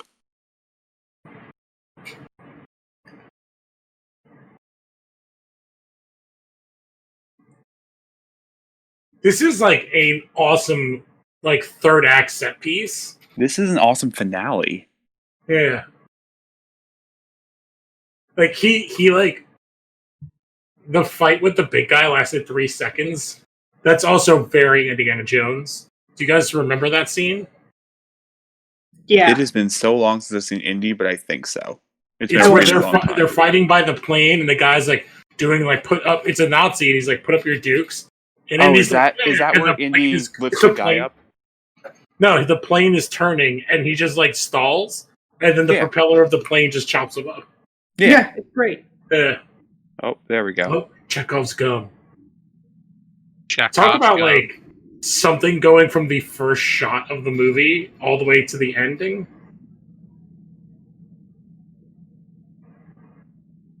He also doesn't give him the helmet, which is interesting.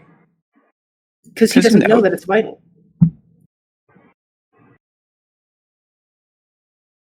So, this Zeppelin had 6 people flying it? Good line. Hang on. Good line. I mean, like, I don't think a Zeppelin needs too many people to fly. Now, do you know what that is actually a reference to? No. Timothy Dalton is the only Bond to do all of his own stunts. Yeah, okay. Yeah. Yeah, so that was more of like a gag on James Bond / Timothy Dalton. The other guys like not actually doing work. But also, Roger Moore was like 57 on his last Bond movie. Yeah, well, it's also the comedy guy. It's like, you don't really need to be doing a whole lot of stunts.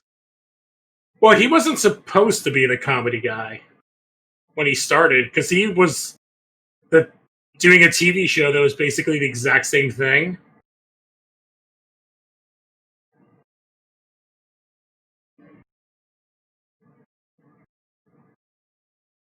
I'm trying to remember. I don't remember how they get off of the blimp.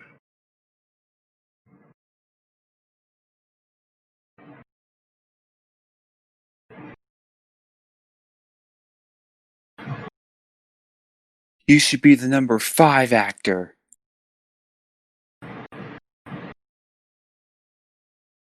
Ah!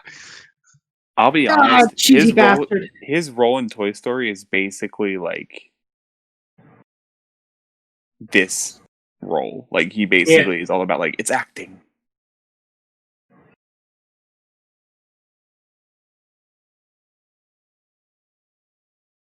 Wicked laugh.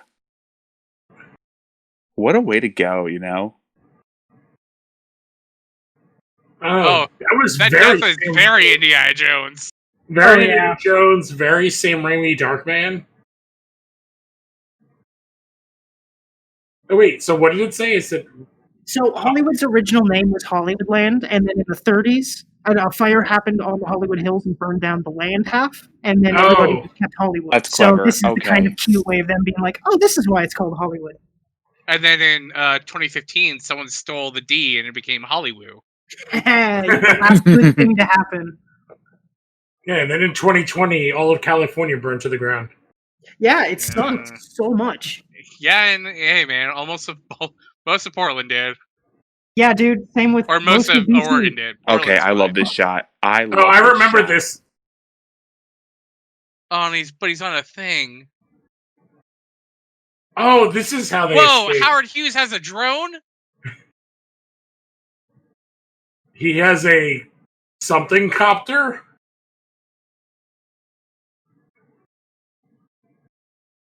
I want to call it the rotocopter.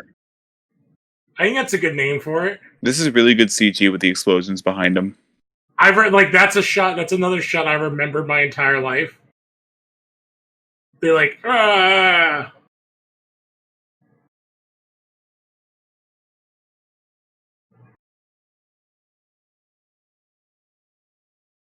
Like, I love all the practical effects. That shot looks so good for 1991. Wait, how did a giant blimp with a Nazi logo show up in LA? That's what I didn't want to say anything, but there's no way to hide a blimp behind Griffith's Observatory because it's not even there. I'm guessing. I think they built it there because this is when did the? Well, no, they mentioned earlier that the Zeppelin was coming from the East Coast to the West Coast, and this is where they were meeting, and that was the meetup. Character actor Margot Martindale, Oscar award winner.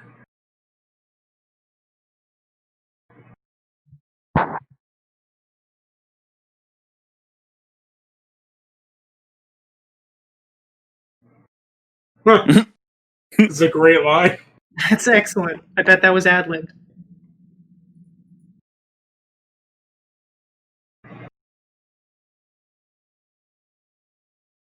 But they like hid that he was a Nazi. I Yeah, have so many positive thoughts when this starts credits. Oh, this movie is comfort food for me. This is my warm blanket movie, or one of my.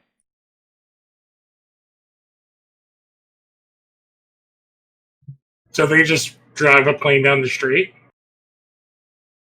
Dude, it was the 30s. I think the diner is next to the The airfield. airfield. But from what I was reading in the thing, like all of the plane stuff is like as legit as they could make it. Like for the time period, what guys would be flying.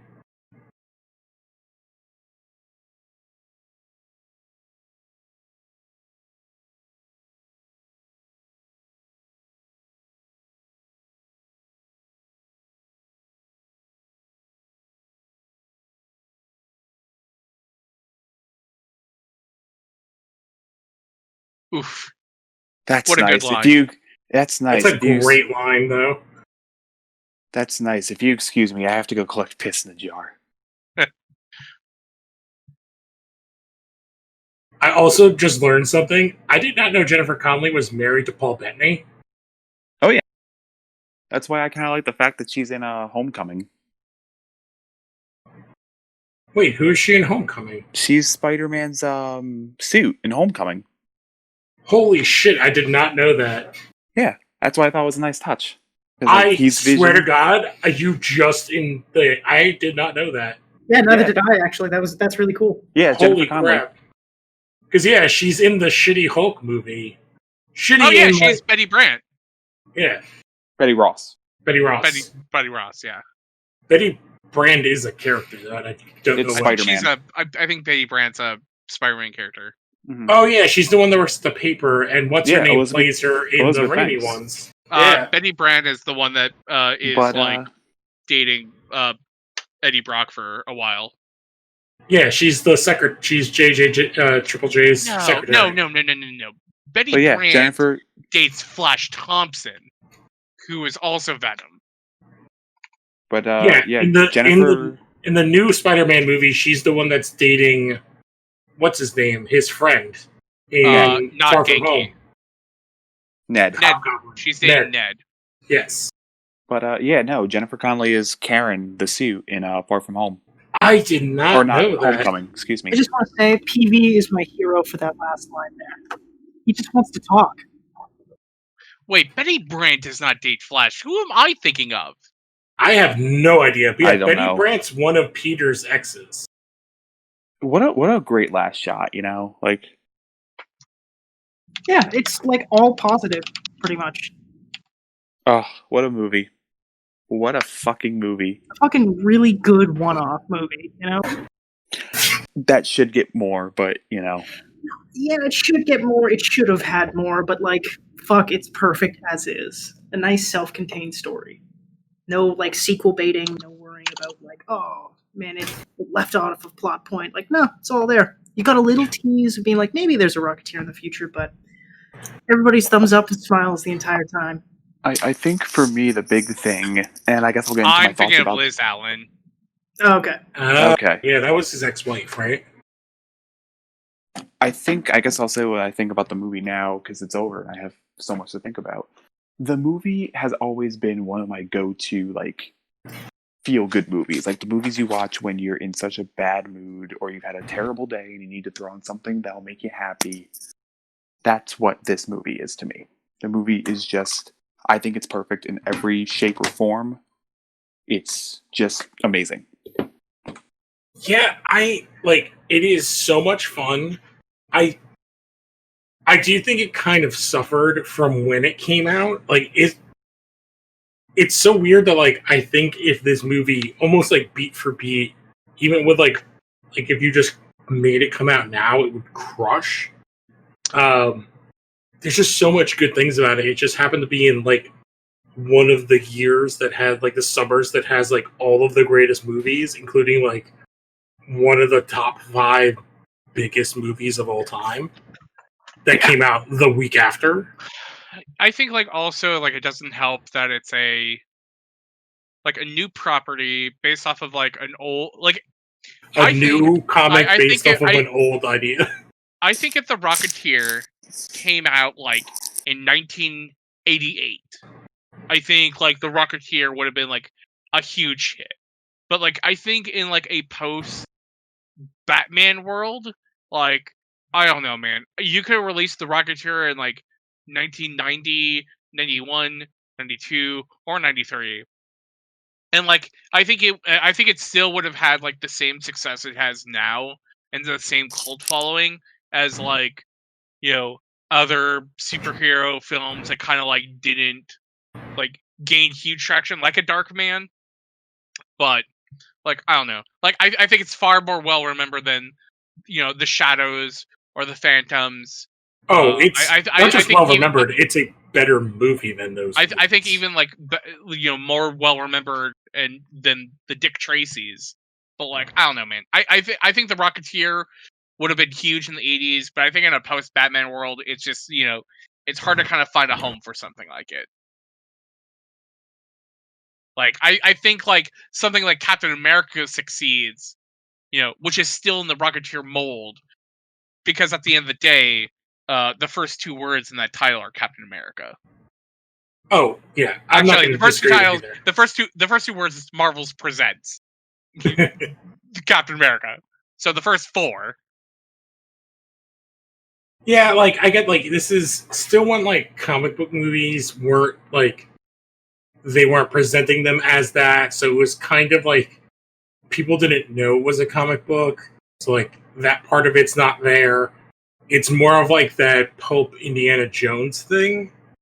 And like so it's kind of in this weird bridge movie where it's part of that pulp pseudo Indiana Jones stuff as well as the weird pulp comic booky superhero stuff. Because it's not as insane and terrible as the Phantom or the Shadow or any of those it's other not even goofy close.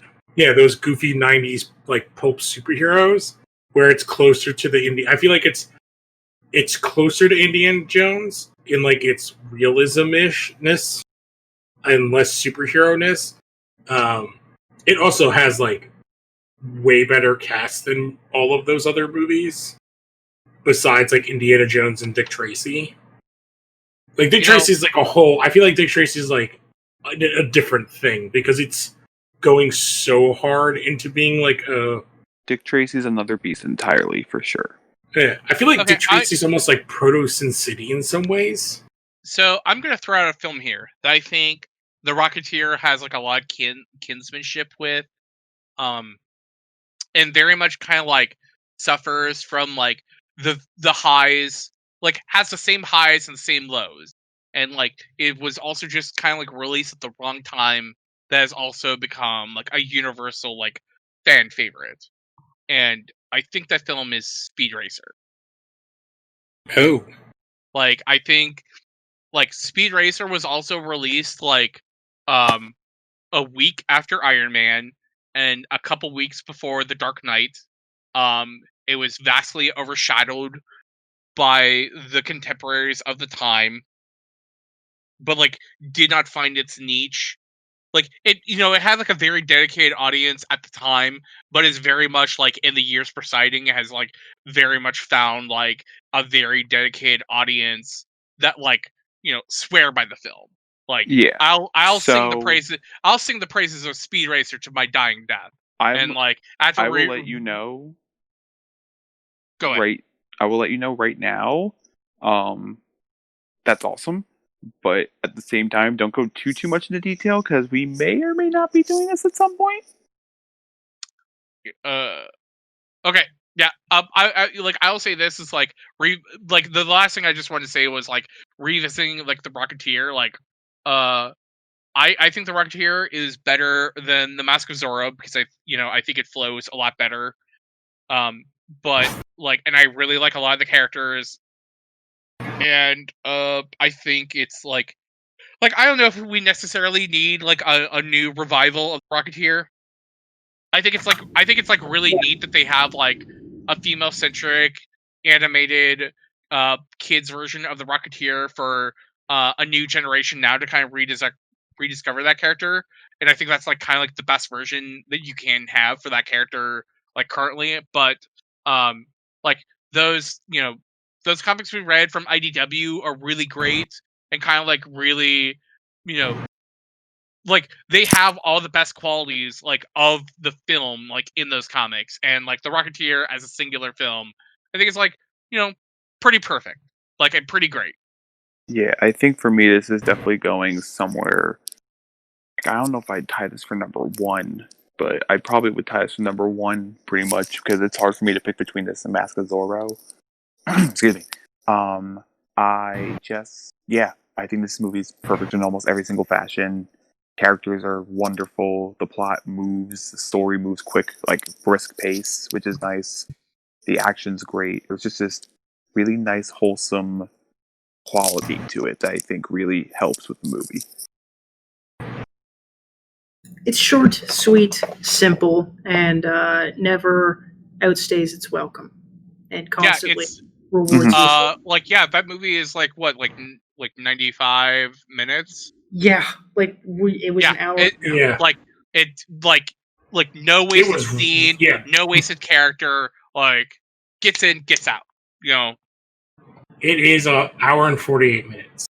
Is like the exact like opposite of the Lone Ranger, where it's like it's in every long-winded. It just goes on fucking forever.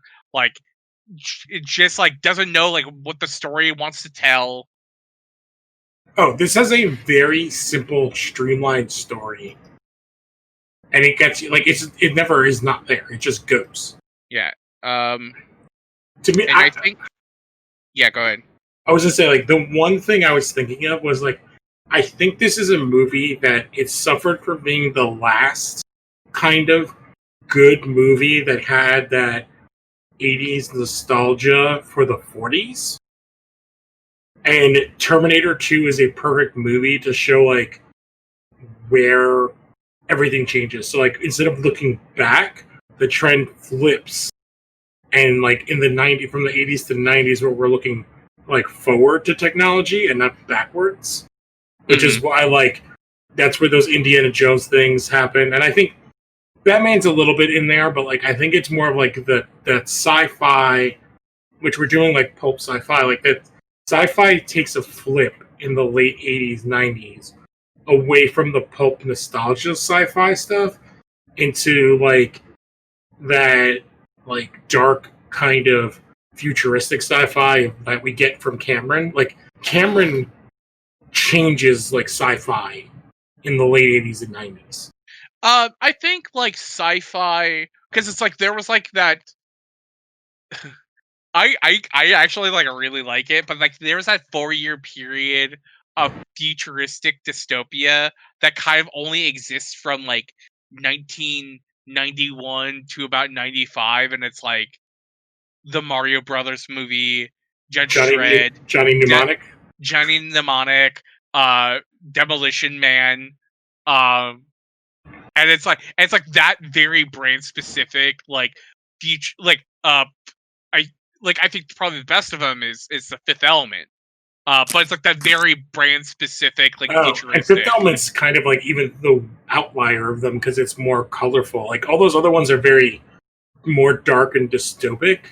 Well, like, I think Judge Dredd also had a lot of color, and Demolition Man had like a lot of neon to it. But like there was also like that cyber, like it's cyberpunk. The internet, like, it's that weird like cyberpunk. The Lawnmower Man, the Johnny Mnemonics, the Stranger Days, Yeah, and I think that's like it's that changing. It's like the concept, the internet is becoming a thing, like cyberspace, and that's where we're changed. Like computers becoming a thing, kind of switched us from not us because we were like.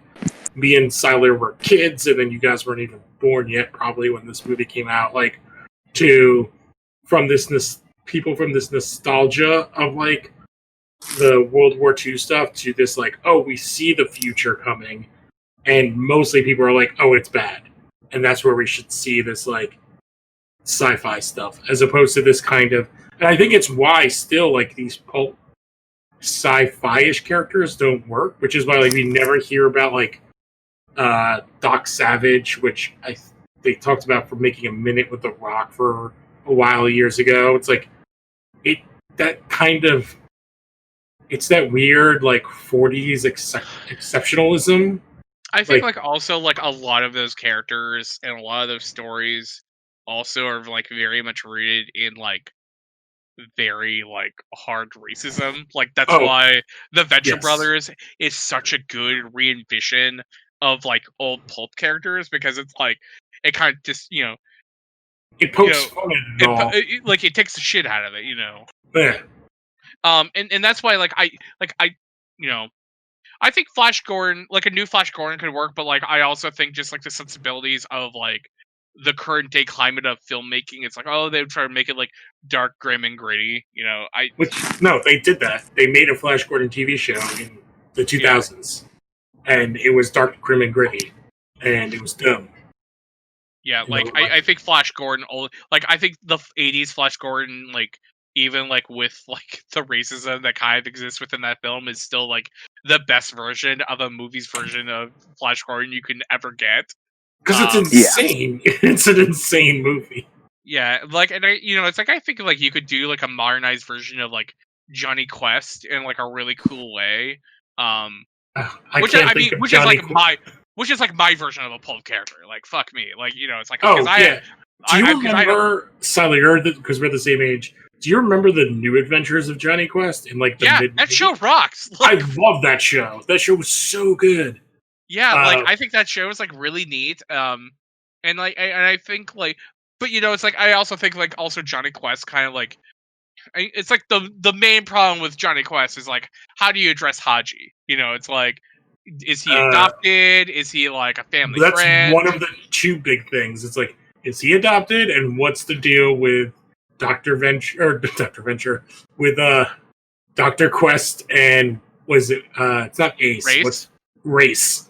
Like I mean like Dr. Quest is like a single father taking care of Johnny and his adoptive son Haji, while Brock Sampson. I know, it's so hard to separate the two. Race Bannon is like like the family's bodyguard. Like literally like Dr. Venture and his relationship with Brock Sampson is like look, we'll be copying the frame all right, but like that's the frame you copy. I don't know, because I always think of the two things. It's like that and the episode of Harvey Birdman are the two things about Johnny Quest I think about. And I also love like what they do with Johnny Quest and all the characters in Venture Brothers, where Johnny's just like fucked up, and I do think there's a way to make that work, in like a modern time. And I think if I was like a longer time Johnny Quest fan, like, and I mean like I love the Scooby Gang. And like, yeah, like a lot of the stuff they do with the Scooby Gang in Venture Brothers is like kind of like mean spirited, and I think like the stuff with like definitely like Johnny is like, it kind of sucks, but it's like at the end of the day, it's like I don't think it's like entirely like too bad. Like I actually like really need to like finish up because I Venture Brothers like took so long, and it got canceled. Yeah, it recently got canceled, but like I feel like there was just like so many years between seasons of Venture Brothers that I just kind of like fell off. Wasn't there like 4 years between the last two seasons or something like that? Yeah, and I mean like and people were like, and I get it. Like the reason why Venture Brothers took so long for it to come out is because like also like Venture Brothers is like probably like their most expensive show to make. Like it's not cheap. Like people are like, well, so well animated. Yeah, and it's like people are like, well, like how do you get like so many seasons of like I don't want to call people out, but like someone posted that I saw that was like, how do we get like 18 seasons of Aqua Teen Hunger Force, but only like 5 seasons of the Venture Brothers? I'm like, well, Aqua Teen Hunger Force is made on a budget of $20 each season. Yeah, they use the same like backdrops. They have like 4 backdrops. It's like the inside of their house, the outside of their house, Carl's house, and the outside of his house, and the pool. Yeah, like even like something like Rick and Morty. It's like you like the reason why like Rick and Morty still keeps on getting seasons because like also like it's not a cheap show, but it's like a little bit more simplified than the Venture Brothers, like character design wise, and You also it's only also have to pay. it's You're also paying like really 2 guys really for that show. it's also like a marketing like juggernaut. It's like it makes so much Yeah, money, I was and gonna it- say. and the I can Venture see Brothers that. honestly would also, but it's like the Venture Brothers takes so long between seasons, it's just like kind of hard to market. And you're also like, that is a show that's built for people. I think you and me are the younger end of the demographic for Venture Brothers. Hmm. Like, because that show is like basing on nostalgia for like 60s and 70s cartoons. Like, Yeah, Sure. it's a strange thing because like I But- grew up watching it like come on at like midnight on the cartoon channels and then turning off because I never understood it. But as I've gotten older, I've gone back and watched the Venture Brothers and fucking loved it. You know? It's so good. But like I also think that that's also like the appeal of Harley Quinn. It's like Yes. Harley Quinn basically takes like because like people are like, oh, it's like Rick and Morty mixed with DC. I'm like, no. It's Batman Brave and the Bold, and you mix it with the Venture Brothers. Like it has like because like I feel like like I like Rick and Morty, but I feel like there's also like a certain level of like nihilism at the end of the day to Rick and Morty that's like there kind of not is. present in the Venture Brothers because it's like no matter like kind of like how like bad like Dr. Venture is as a father, like you still see the hopefulness of like Hank and Dean. And that's and it's something that you also don't see in Rick. Or not There's Rick, also Morty. like one of my favorite parts of that show, which you don't really, I don't even know if there's a comparison like a Rick and Morty, which is like Dr. Morpheus and like the Triad. Is that their name? Order of the Triad. Order of the Triad. They're my With- fucking favorite part. With Jefferson. Twilight. Jefferson Twilight's the fucking best character in The Alchemist. He only hunts Blackulas. Yes. Oh my god. Which, if I can suggest, Some great characters. so if we can get in John Carter, if we can do like a horror, like weird horror movie kind of thing for October, I kind of want to suggest Vampire in Brooklyn. Yes. Like Yeah, absolutely. Wait, Vampire wait. Brooklyn is like really isn't Because I can't remember, isn't there like a show or something that's coming to Netflix that's like about That's like a movie, a black Vampires versus the Bronx.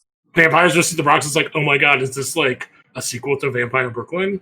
Like, which give it to like me. also like I saw that trailer and it reminds me a lot like I mean like inner city kids versus a supernatural thing. Like it isn't that reminds like me a lot of Attack the Block. I was just saying Attack the Block. What's his name from Great movie. Star Wars is in. Great movie. Oh, I just had a weird thought because I'm looking at the YouTube playlist. Do you know what movie I think is an attempt and a horrible one, because it's probably the worst movie, one of the worst movies we've watched on here, at like doing this type of movie, like these kind of pulp sci-fi movies in modern times? I think Artemis Fowl is like a kind of an attempt at that. Ugh. I Yeah. think it's trying to do a lot of the stuff, especially in Flash Gordon. Like, Wait, thinking back, let's stop here. Artemis Fowl. You're talking about the movie where Josh Gad unhinges his mouth, eats a bunch of sand, and blows it out his asshole. simultaneously, yes. Eating time, yes. Yes. Okay, continue. I feel like there's a lot of parallels between that and Flash Gordon and like these pulp movies where it's like, I feel like it's like kind of a modern version of that, not a take because it's based on a book. But like, I feel like it's a modern movie that's doing a lot of these things these pulp sci-fi movies are doing, especially Flash Gordon, in a terrible manner. It also explains like why, like, Flash Gordon, we introduced to a whole like alien world, several races, everything's fucking crazy, and it does all the things that Artemis Fowl fails at epically. And we're like world building, interesting characters. We actually go to different sets in Flash Gordon. And it's like, I feel like even taking the kind of skeleton of some of these pulp concepts, especially like the way that these sci-fi ones are built, doesn't translate as well. Because I'm like looking at our list and like, yeah, like the Green Hornet, like the one we watched, was fun. Like I do think it's a fun movie. I don't think we ever need another Green Hornet thing again. No. And the same for Lone Ranger. I think Zorro's a different thing, and that's because specifically culture right now, Zorro could work really well.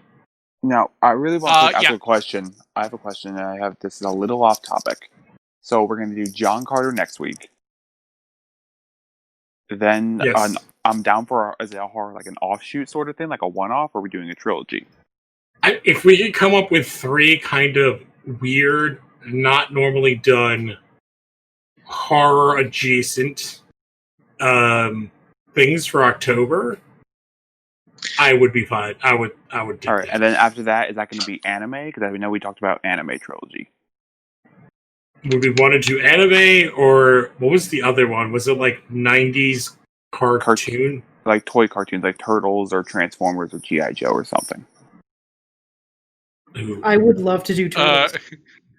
I think the Turtles movie was Turtles in Time. By the way, we do like a series of 3 Blackula films. October. We do Blackula, Scream, Blackula, Scream, and Vampire in Brooklyn. It's like Blacktober. No, I don't want to even put that in my like. We'll pick out if we would do something like that's horror tinge. We'll talk about it during the John Carter episode, which is like also like I never saw the John Carter movie. I have not seen it ever. I feel like in my mind it's like somehow it's God, dude, it's so boring. It's forever tied to boring. It is boring, but visually it is stunning. Okay, I remember the trailer having like a Peter Gabriel song, but I do not remember the. Oh no, it had Kashmir, but like a trailer version of Kashmir. So, like Ragnarok, but worse. But that was Immigrant Song, wasn't it? Yeah. How long is John? Oh my God! Actually, that's not that bad. 2 hours and 12 minutes is not that bad for us.